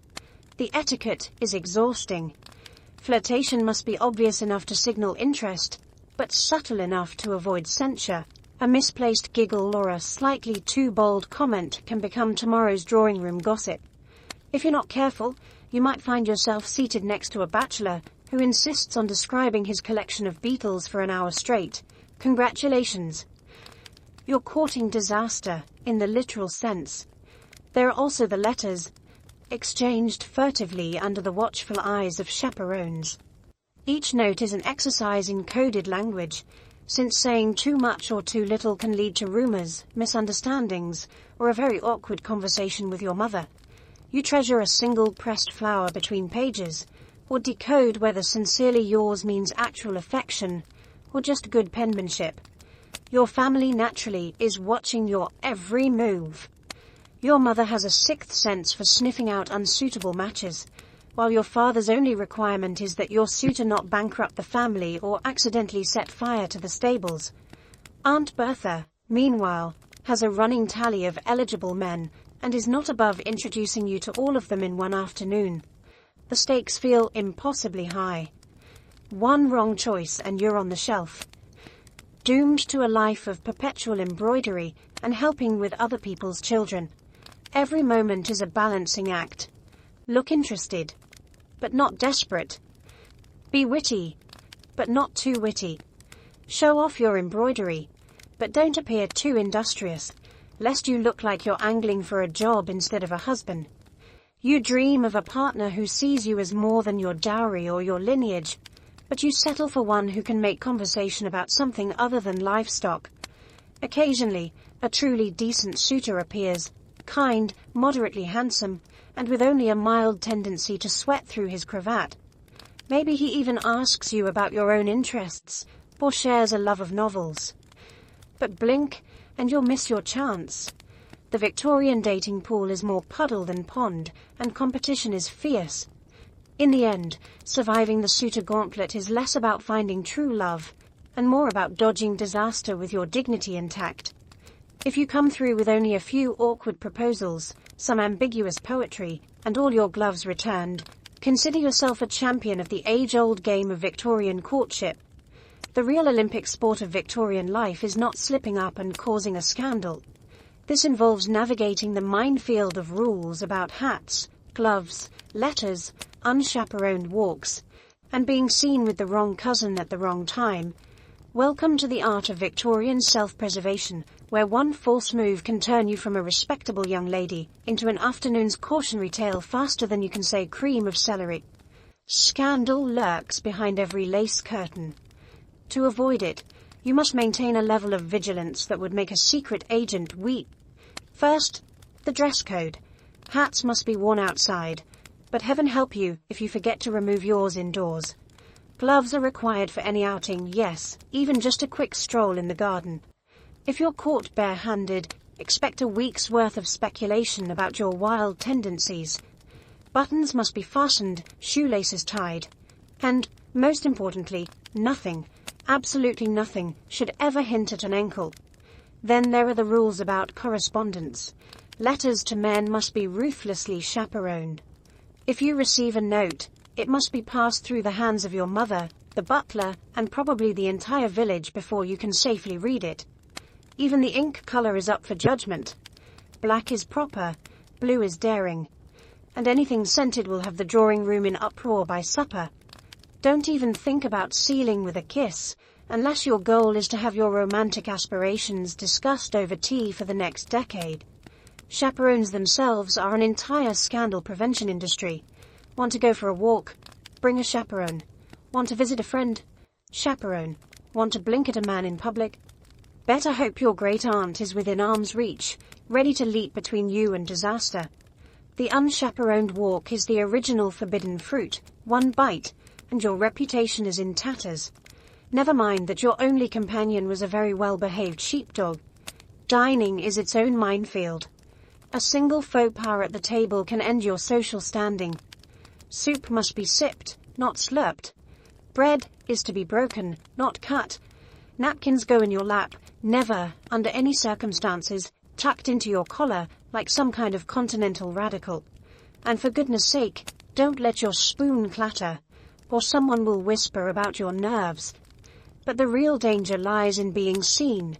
Seen with the wrong person, at the wrong time, in the wrong place. A stroll with a second cousin after sunset is enough to send the rumor mill into overdrive. Two unmarried people talking in a conservatory. Scandal.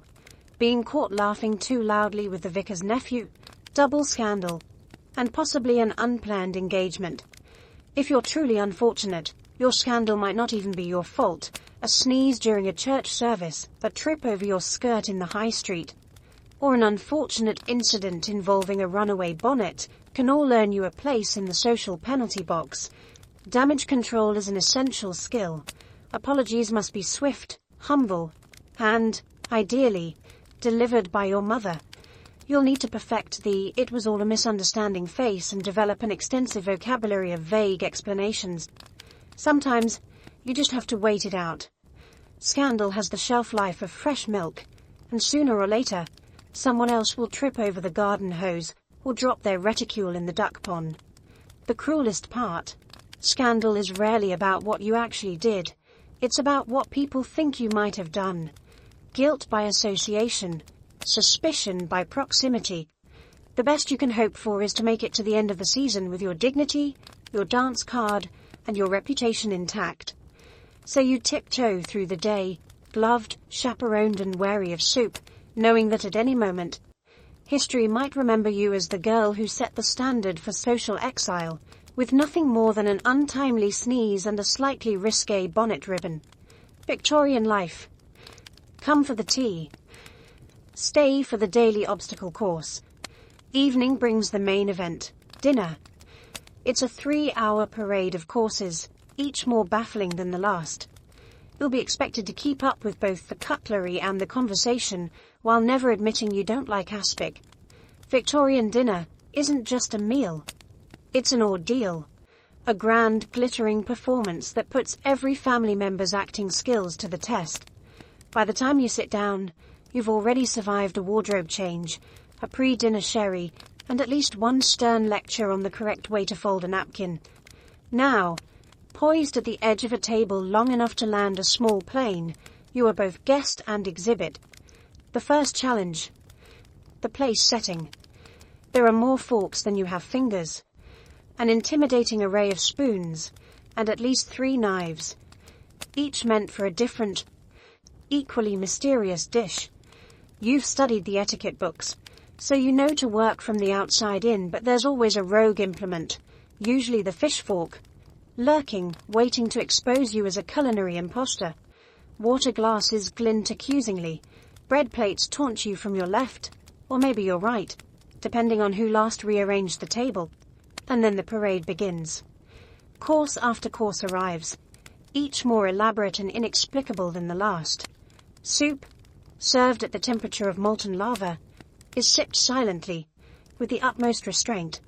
Fish follows, usually accompanied by a sauce that's either exquisite or alarming. And you never know which, until it's too late. There's roast of something, a mysterious pie, a selection of vegetables boiled into submission, and, if you're truly unlucky, a wobbly, suspiciously jiggling mound of aspic that everyone pretends to enjoy. Conversation is as complex as the menu. The hostess leads, artfully steering discussion towards safe topics, the weather, the latest news from abroad, or the subtle triumphs of the hydrangeas in the West Garden. The men argue about politics in polite monotones, while the women exchange coded compliments. Your dress is so unique this season. You are expected to laugh, nod, and contribute exactly the right amount, not too much, lest you appear opinionated, not too little, lest you seem dull. Small talk is a competitive sport. Every anecdote must be mildly amusing but not scandalous. If you mention a cousin's engagement, be sure it's to someone presentable. If you refer to last week's ball, be careful not to mention who stepped on whose hem. Should silence threaten, you can always fall back on the fail-safe. Isn't the soup delightful? A question nobody will ever answer honestly. And then there's the pacing. Dinner moves at the speed of social anxiety. Never fast enough for your rumbling stomach. Never slow enough to allow discreet escapes to the garden. Every time you think you've reached the end, a servant appears with another course. Game birds, cold beef, a pudding steamed into oblivion, and finally, the cheese board. You reach for the cheese with the air of a weary marathoner crossing the finish line, only to realize there's still dessert, coffee, and a little something to finish. All the while, you're performing, keeping your posture straight, your hands clean, and your face composed. If you dislike something, you must smile and take at least one polite bite, then carefully rearrange your food to make it look like you've made progress. Heaven forbid you reject a dish outright. That's an insult that could echo through family legend for generations. At last, the meal winds down. Coffee is served, conversation grows quieter, and guests begin to drift toward the drawing room, grateful to have survived another round of culinary endurance. Your stomach is full, your brain is numb, and you're already dreading tomorrow's leftovers. Dinner. Not just a meal, but a masterclass in survival, strategy, and the fine art of pretending you have opinions about aspic. Well done. You're now qualified for a lifetime of small talk, and perhaps a midnight snack. You can't just go to bed. Now comes a selection of parlor games, dramatic readings, and charades, so forced you'd rather be cleaning the privy. You'll laugh politely at the same joke every night, because the alternative is being labeled difficult. Victorian evenings are a marathon of enforced merriment, all in the name of improving society. The dinner bell has barely stopped ringing before you're herded into the drawing room, where the furniture is discreetly rearranged, and everyone's polite mask is set to maximum patience. There is no retreat to your bedroom with a book, at least not until you've suffered through 2 hours of wholesome, vaguely competitive, and frequently baffling entertainment. The host or hostess, always alarmingly chipper, announces the activities as if revealing the secrets of the universe. Charades, of course, is a perennial favorite.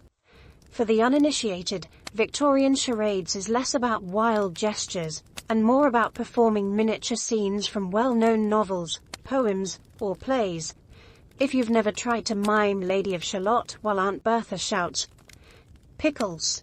It's pickles! Congratulations! You have not suffered enough."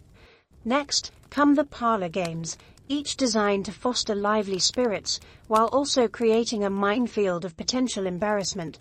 The minister's cat is a classic. Each person must describe the cat with a new adjective, going around the circle alphabetically. The minister's cat is an affable cat, a bothersome cat, a cantankerous cat, until someone forgets their place or invents a word like dyspeptic, at which point polite tittering and mild shame ensue. If charades and word games fail to ignite enthusiasm, there's always a dramatic reading. This is an opportunity for the family's would-be thespian, usually a cousin with strong feelings about iambic pentameter, to unleash their inner Shakespeare. You sit through 5 stanzas of the rhyme of the Ancient Mariner delivered with such drama you begin to worry the parlor rug might actually burst into flames. There is, inevitably, a lull, during which Uncle Horace requests something lighter, perhaps only to receive a passionate reading from Macbeth. The performance is met with thunderous applause and several confused relatives who thought it was supposed to be a comedy. Music may follow. The pianoforte is opened, sheet music fluttered, and you pray you won't be pressed into service again. The youngest sibling performs a piece they learned yesterday. The eldest cousin sings a ballad that lasts longer than dinner, and everyone nods along in what passes for harmony. The most you can hope for is that the dog doesn't join in, though he often does, and with more enthusiasm than anyone else in the room. Some nights, someone suggests blind man's bluff or snapdragon, games with the potential for actual injury, flaming raisins, or at least some honest excitement. But more often than not, the evening winds down with 20 questions, which inevitably devolves into a debate about whether an emu is truly a household object, or forfeits, which is mostly an excuse to make people sing, dance, or recite embarrassing poetry on command. Through it all, you smile and laugh at the right moments, lest you be accused of lacking sociability. You clap for performances, feign surprise at the twist endings, and enthusiastically guess the answers, even when you're secretly counting the minutes until escape. No one dares suggest simply relaxing in silence, lest they be mistaken for a malcontent, or, worse, sent to play the minister's cat with Aunt Bertha again. Eventually the clock strikes a merciful hour, the games conclude, the room is set to rights, and you're finally allowed to drift off to bed, cheeks aching from polite laughter and soul just slightly worn. But you've done your duty, endured the forced fun, kept the peace, and maintained the delicate Victorian fiction that charades, parlour games and dramatic readings are the very height of human joy. Congratulations! You've survived another evening of mandatory merriment. Sleep well. Tomorrow, you may be asked to perform the Lady of Shalott again, and you'll want to be ready. At last, you steal a few moments alone to write in your journal, reflect on your blessings, and privately despair that your entire day has been graded by the neighbours. The house is finally quiet, no more parlour games, no more forced applause, and, for a precious half hour, no one hovering nearby, ready to critique your posture or ask if you've written your thank you notes. You settle by candlelight at your little writing desk, a battered but beloved notebook before you, and an inkpot that somehow manages to leave a smudge on your nose every time you use it.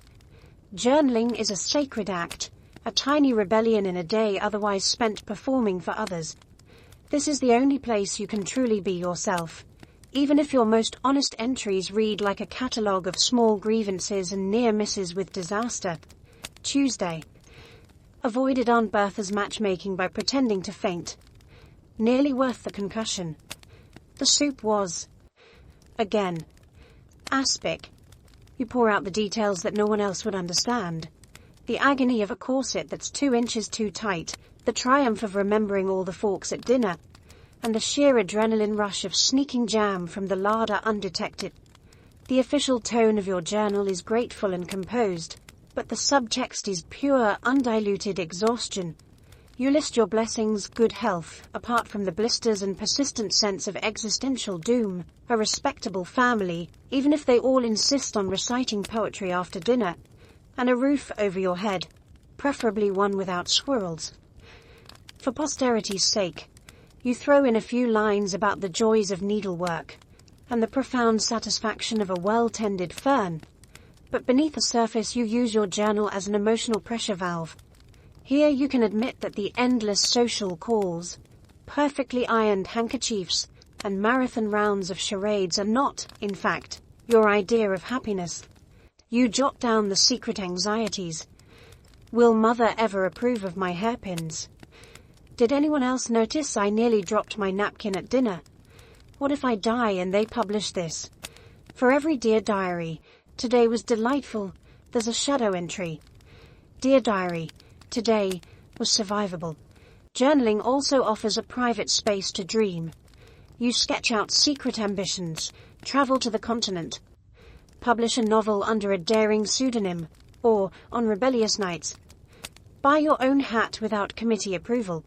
The act of writing, slow and deliberate, helps you remember that you are a person with a mind, even if you spent most of the afternoon pretending to care about Aunt Augusta's embroidery sampler. Sometimes, you try to be philosophical. Is there more to life than managing household accounts and remembering everyone's birthday? Is it possible to be both perfectly behaved and completely content, or must one choose? You sigh, realizing that Victorian society is built on the art of compromise between expectation and reality, reputation and self. As the candle burns lower, your eyelids grow heavy, and your handwriting devolves from careful script to exhausted scrawl. You sign off your entry with a vague hope that tomorrow will be less exhausting and more meaningful, or at the very least will include less aspic. You close the journal, tuck it away in your locked drawer, and take a moment to savor the privacy, a commodity rarer than diamonds in a world where even your thoughts are expected to be presentable. With the last of your energy, you slip into bed and let your mind wander, comforted by the knowledge that, at least for a few minutes each night, you exist for yourself alone.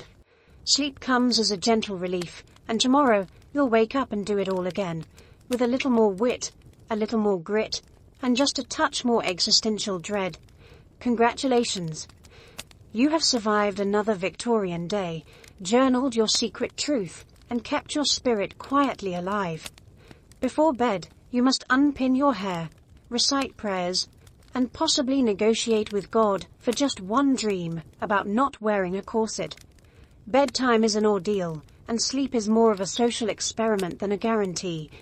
Night in the Victorian household arrives quietly, but not without its challenges. The candlelight flickers against the wallpaper, the house creaks as it settles, and you realize that your day isn't quite over. There is a rigid routine to wind down, a gauntlet of rituals designed to ensure both physical and moral cleanliness, plus a decent chance of making it through the night without becoming tomorrow's gossip. First comes hair. Victorian hair is an engineering project in itself, requiring roughly 30 minutes to dismantle each night. You begin by removing a miniature arsenal of pins, somewhere between 15 and 50, depending on the intricacy of the day's simple style. If you're lucky, you won't drop any into the chamber pot. You brush your hair in long, deliberate strokes. 100, if you're aiming for sainthood or at least impressing your mother, and try not to think about how many family secrets are trapped in the tangles. After hair comes face washing, which is always a bracing experience. The water is cold, the soap is suspiciously lumpy, and the towel could double as a piece of sandpaper. You clean away the day's powder and worries, watching your reflection in the dim mirror as you attempt to scrub off any lingering anxiety about tomorrow's breakfast conversation. Once your face is more or less returned to its original state, you examine your skin for new blemishes, as if each one is a personal failing or an omen of future spinsterhood. Now it's time for the spiritual portion of the evening. Prayer. You kneel by your bed, hands folded, and recite the same set of memorized verses you've been muttering since childhood. But tonight, maybe you slip in a few requests of your own, something about a little more patience with Aunt Bertha, a miracle cure for jam stains, and perhaps, just once, a dream in which you wear trousers and do something truly scandalous, like ride a bicycle or refuse a second helping of aspic. Bedtime itself is an event. The bed is a fortress of blankets and pillows, constructed to guard against the notorious English chill. You slip between cold sheets, careful not to let your toes touch any patches missed by the hot water bottle. If you're particularly fortunate, the fire in your bedroom is still smoldering. If not, you try to convince yourself that shivering builds character. But sleep does not come easily to the Victorian mind. Instead, you lie awake cataloguing the day's embarrassments and tomorrow's anxieties. Did you say goodbye or good evening to Lady Prescott at tea? Did you remember to wind the clock, close the window, and hide your journal from snooping siblings? Your brain sprints through social calculations, each one more catastrophic than the last, until you finally surrender and listen to the soothing sound of the wind rattling the panes. In those last drowsy moments, you confront the existential dread that comes from being a Victorian woman, the sense that your life is always on display, that your worth is measured in manners, and that even in the dark, someone might be judging the way you snore. You attempt to find peace in the knowledge that, at least for now, you have survived the day, mostly intact and only a little traumatized by aspic. Eventually, your thoughts slow, your body relaxes, and you drift off, hoping for a night free of dreams about corsets, scandal, or accidentally addressing the vicar as mum. Congratulations, you've made it through the nightly rituals. Tomorrow, you'll wake up and start again, armed with a hairbrush, a prayer, and the faint hope of a slightly less existential bedtime. Sleep well. In Victorian England, that's as much as anyone can ask. If you catch a cold, you're immediately confined to bed, surrounded by worried relatives, and a rotating cast of dubious medical experts. You'll be treated with everything from mustard plasters to outright denial. The first sign of illness, a sneeze, a cough, a complaint of chilliness, sends the household into high alert. The news spreads faster than the actual germs. Within minutes, your mother, the housekeeper, and at least 3 aunts have gathered by your bedside, clutching handkerchiefs and reciting the family's favorite medical advice. You must rest, they insist, while simultaneously asking you to recall, in detail, what you last ate, how much air you took in on yesterday's walk, and whether or not your feet were exposed to damp.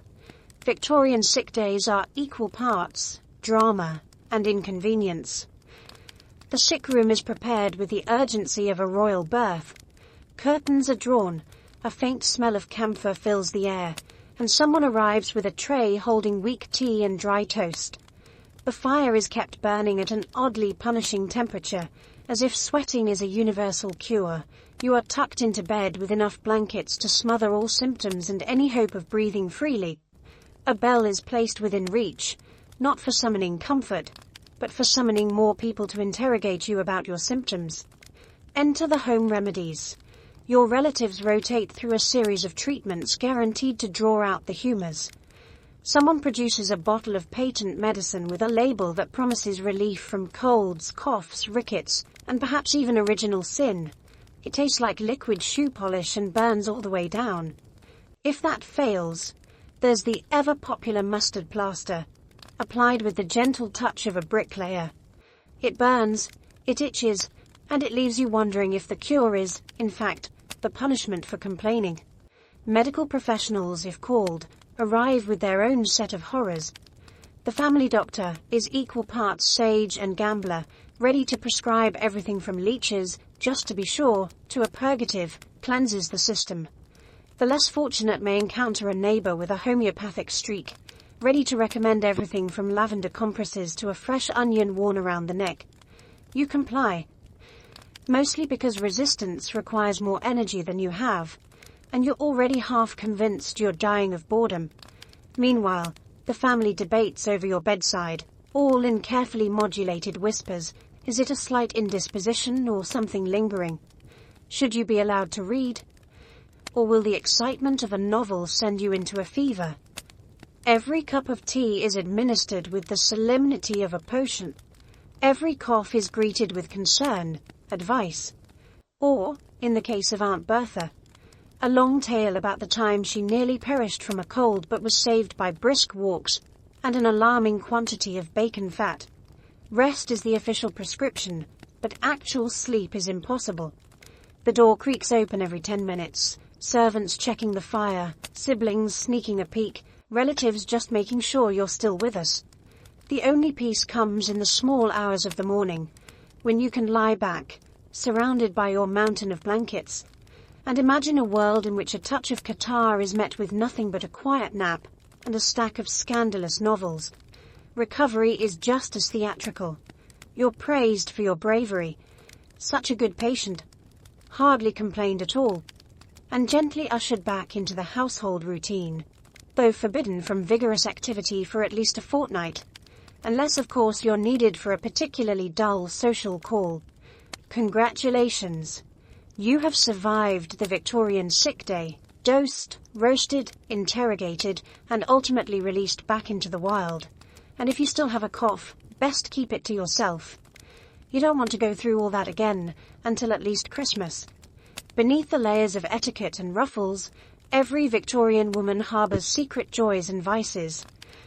Whether it's sneaking sweets, reading banned books, or simply daydreaming about a world where you can wear pants.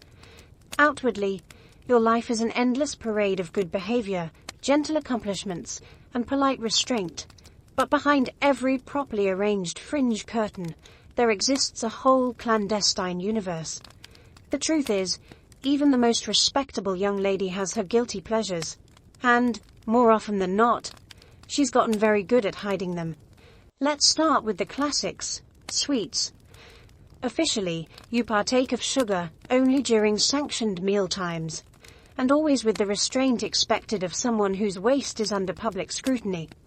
But oh, the thrill of slipping an extra bonbon from the parlor tray when nobody's watching, or sneaking a handful of candied violets from the jar Aunt Prudence thinks is strictly ornamental. Some evenings, you and your most trusted friend might even raid the larder for a spoonful of jam, scandalous, sticky, and absolutely worth the risk. If anyone asks about the missing sugar, you simply blame the children, the dog, or the elusive draft. Books are another gateway to the forbidden. You keep a respectable volume on your nightstand, perhaps The Young Lady's Guide to Moral Uplift, or Sensible Proverbs for Every Occasion. But buried beneath it, safely tucked away from prying eyes, is a dog-eared copy of the latest sensation novel. Sensational stories of murder, intrigue, and heroines who dare to have feelings. Maybe you swap books with your more daring friends, each of you becoming experts in hiding your reading material within plain brown covers, should anyone approach. If you're especially brave, you might even possess a contraband French novel, smuggled from a cousin's trunk and read by candlelight, heart pounding with every turn of the page. And then, there's the sartorial daydream. Pants. The simple, glorious freedom of not having to manage 7 pounds of petticoats every time you want to sit down or leave a room. It's not just about comfort. It's about the fantasy of walking briskly through the garden, climbing a tree, or, heaven forbid, actually running for the sheer pleasure of it. In your quietest moments, you imagine a parallel universe where ladies can wear trousers, own pockets, and not be judged for the contents. But not all secrets are so innocent. Some women keep a stash of nerve drops, or a bottle of sherry for those particularly trying afternoons spent enduring family drama or Aunt Bertha's piano recitals. You might have a hidden stash of spicy letters, old valentines, anonymous poetry, or a note from a would-be suitor that you keep more for the excitement than the sentiment. For the artistically inclined, there are forbidden sketches, caricatures of your relatives, fanciful designs for hats you'd never dare to wear, or even a scandalously lifelike drawing of the gardener, purely for practice, of course. Then, there are the dreams that never make it past your journal. Secret ambitions. Travel, publishing, performing on stage, or becoming an explorer in a world that only pretends to allow such things for women. Sometimes you sketch your future self, astride a horse, behind a lectern, or simply alone in a room where nobody asks what you're doing.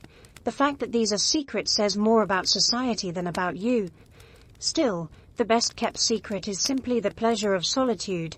10 stolen minutes in the garden, a few pages read in the pantry, a private giggle at a ridiculous hat, or a whispered joke with a friend who knows just how silly all this propriety really is. And so, while the world outside sees a model of decorum, inside you keep a rich private world alive. A world of tiny rebellions, secret pleasures, and dreams that make the corsets, the small talk, and even the aspic worth enduring. Because what nobody admits is, being a Victorian woman is a masterclass in survival, and the real fun always happens after everyone else has left the room. Every respectable Victorian woman needs fresh air, which is why you're now embarking on a morning walk that's equal parts exercise and competitive social theatre, with a chaperone 2 steps behind and a parasol angled just so. You sashay down the street at the precise speed that says, "I'm above scandal, but not above judging your hat." Walking is less about health and more about being seen, ideally by the right people, and absolutely never by anyone selling fish. The preparations for a proper walk rival those of a minor military operation. First, you select a dress that is sufficiently fashionable but not so eye-catching that it risks whispers among the neighbors. Gloves are essential, preferably spotless, as nothing says fallen woman quite like grass stains on your fingertips.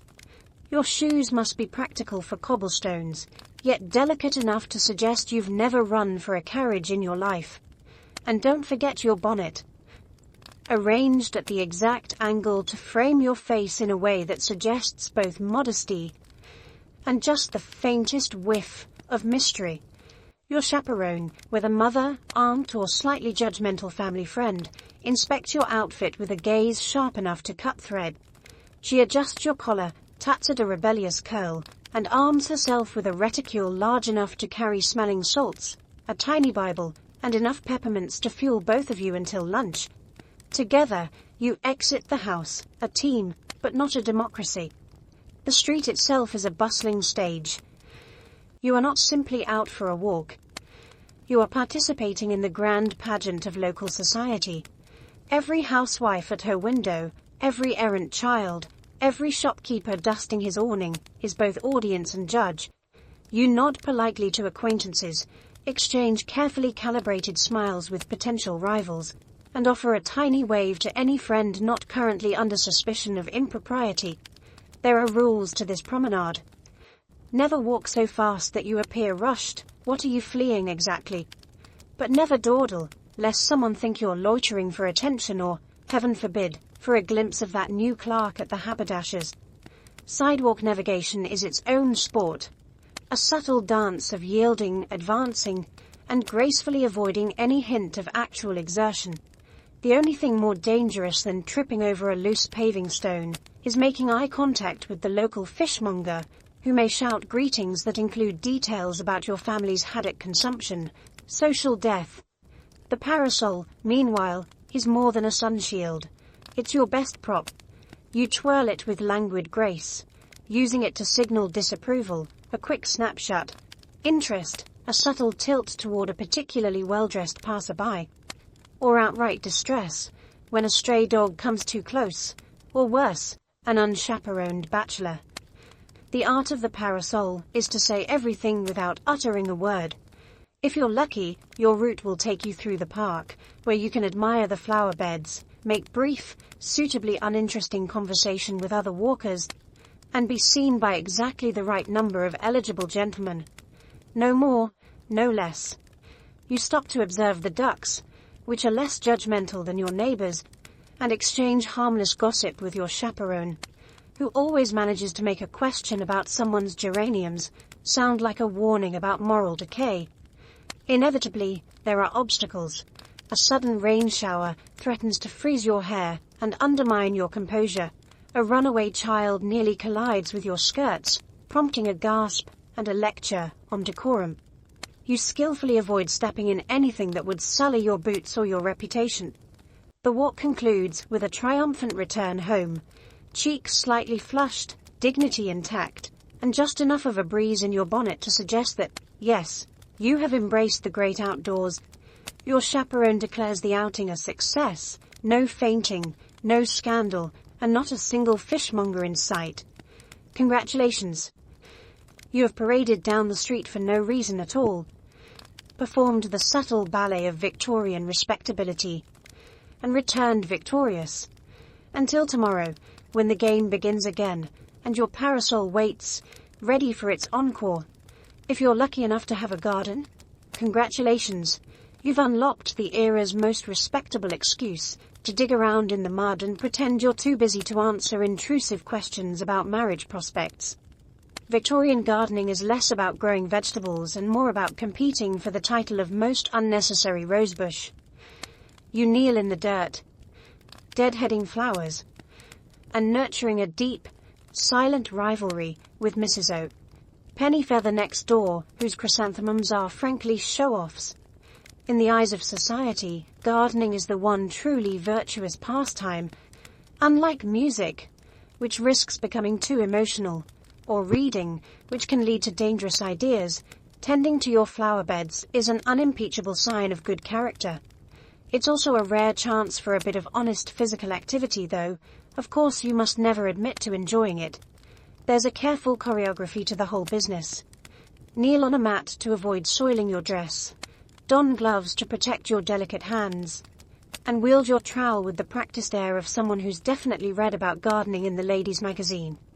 The garden itself is a canvas for your ambitions, frustrations, and social ambitions. Every border, every climbing rose, every suspiciously rare tulip is both a personal triumph and a not-so-subtle message to visitors. Yes, I have taste. No, I did not murder my husband and bury him under the wisteria, no matter what Mrs. Pennyfeather says. The planting decisions are endlessly debated. Bluebells for humility, violets for modesty, a single dramatic lily for that touch of I could be mysterious if I wanted to. Of course, the real reason to garden is tactical.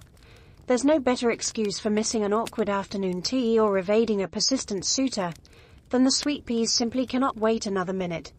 You can always disappear behind the laurel hedge when Aunt Bertha is spotted approaching, secateurs in hand and your most pensive expression at the ready. Few dare to interrupt a woman who is obviously on a mission to defeat blight and overbearing relatives in a single afternoon. But make no mistake, gardening is also war. Your most formidable opponent is always next door. Miss Pennyfeather has spent years perfecting her borders, cultivating rumors about your dahlias, and boasting falsely about her award-winning compost. You pretend not to notice when she leans over the fence to comment on your weeding technique or offers unsolicited advice on the ideal depth for planting gladiolus bulbs. Sometimes she appears to be pruning her roses, but you know she's actually counting your blooms. And, if you're honest, you've done the same, perhaps with a slightly superior air. Despite the rivalry, gardening is a rare pocket of peace in your schedule.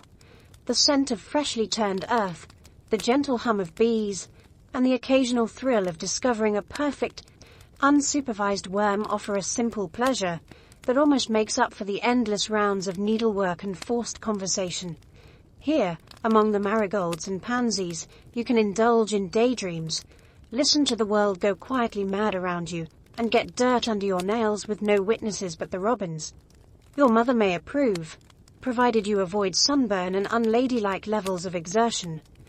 Your siblings leave you alone, convinced you're on some kind of penance. The garden is your sanctuary, your arena, your silent therapy session, a place where you can cultivate something beautiful, or at least keep your hands busy while plotting next week's witty retort for Mrs. Pennyfeather. As the afternoon wanes, you stand back to survey your handiwork. The flower beds are triumphant, the lawn respectably even, and your rival's chrysanthemums, though still insufferable, look just a touch less smug.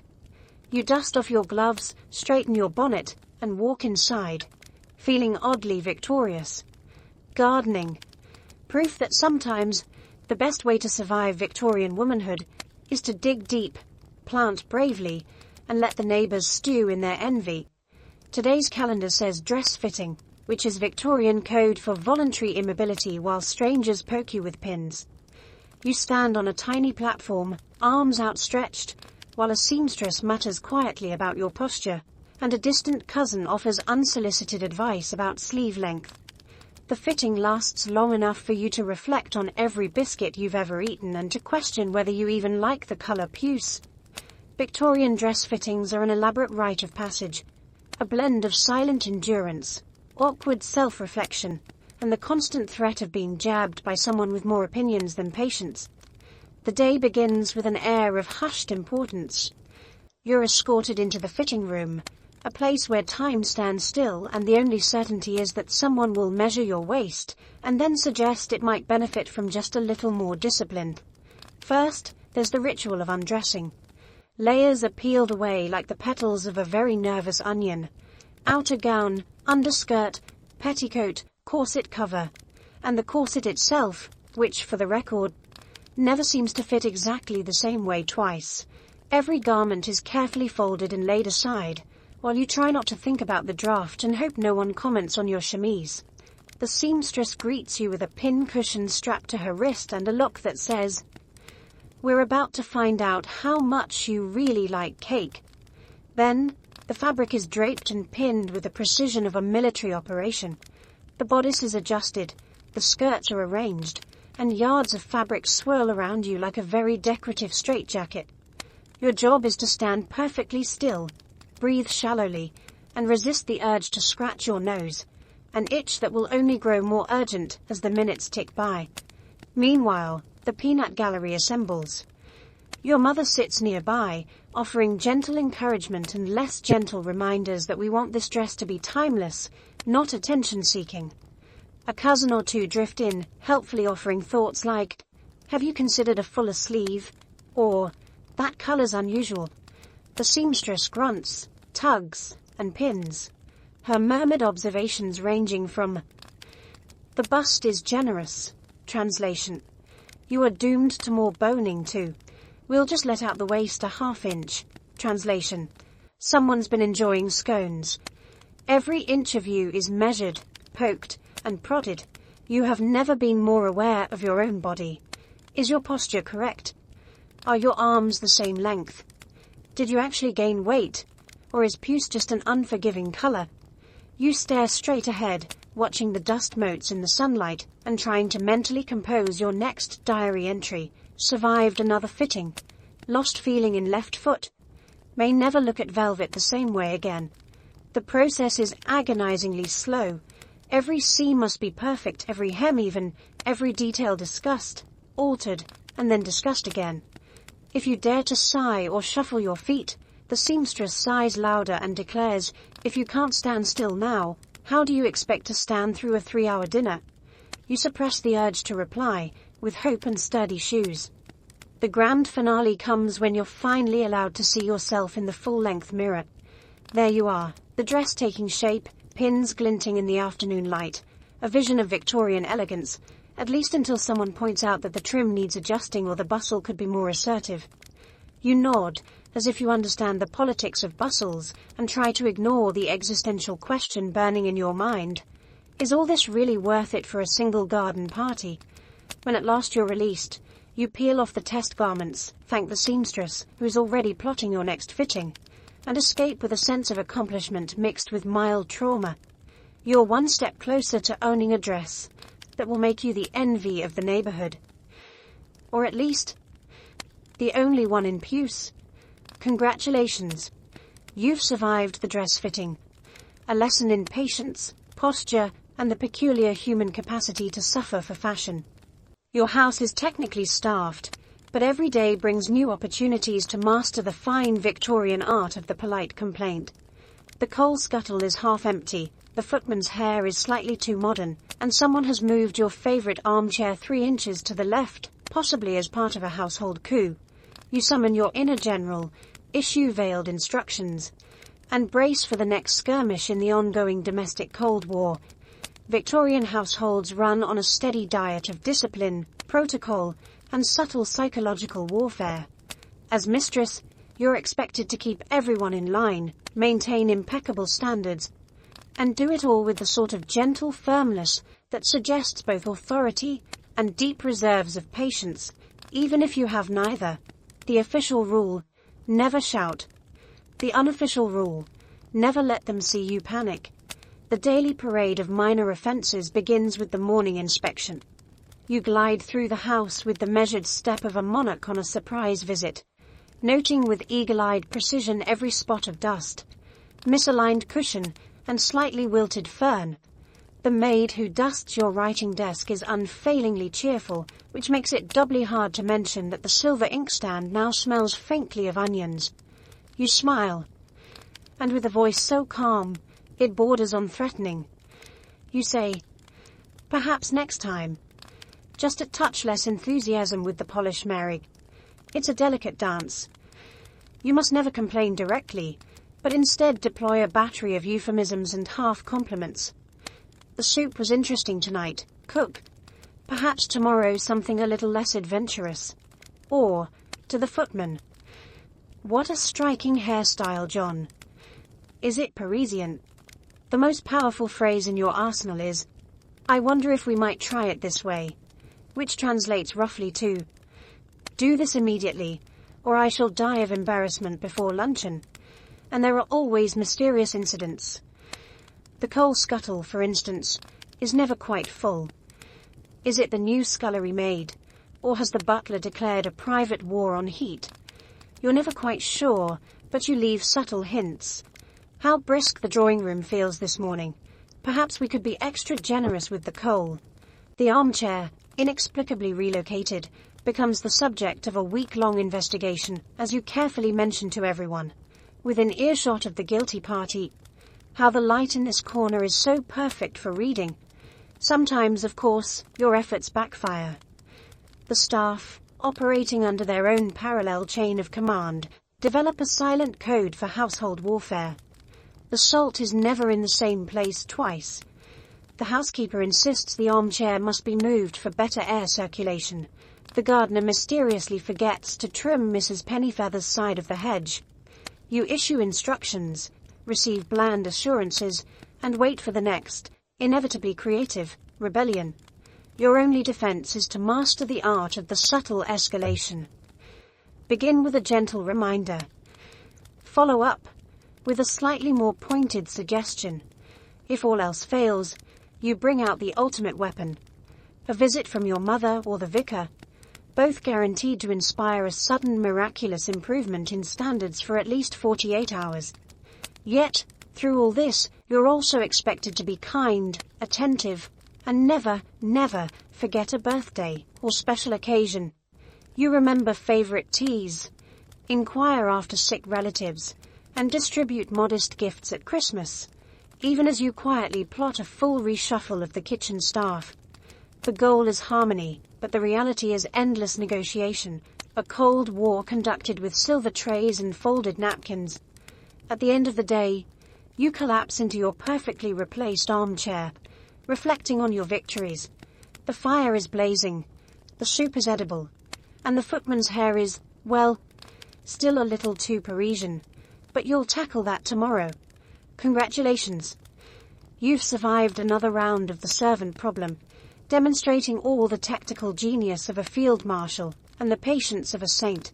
In Victorian England, this is simply what's expected. So, here we are at the end of a day in the life of a Victorian woman. If you made it through the corsets, the calling cards, the garden rivalries, and the daily gauntlet of social rules, congratulations, you've survived what was basically history's longest job interview. With fewer snacks and a lot more embroidery. It's easy to laugh at the etiquette, the endless small talk, and the absurdity of fainting couches. But the reality is these women were Olympic-level survivors, in a world where even sitting down could be a test of moral character. They navigated judgment with grace, spun boredom into art, and managed to look unbothered while single-handedly keeping the stationery industry afloat. They were CEOs in crinolines, diplomats in bonnets, and experts at pretending they weren't about to pass out from the fourth layer of petticoats. So tonight, as you nestle into your soft, supportive, probably non-horsehair-filled bed, maybe whisper a thank you to the generations before you who survived rigid routines, impossible expectations, and the kind of discomfort that would make a modern chiropractor weep. Be grateful for elastic waistbands, indoor plumbing, and the freedom to leave your house without a hat, or at all. Because history may be awkward, inconvenient, and just a little bit ridiculous. But it's also proof that people are endlessly adaptable, quietly resilient, and occasionally extremely funny. Let that thought settle in as you drift off. You don't have to write a thank you letter to your neighbor for the privilege of borrowing sugar, and nobody's judging your nightgown. Sleep well, knowing you've earned it, without a single fainting couch in sight. Good night.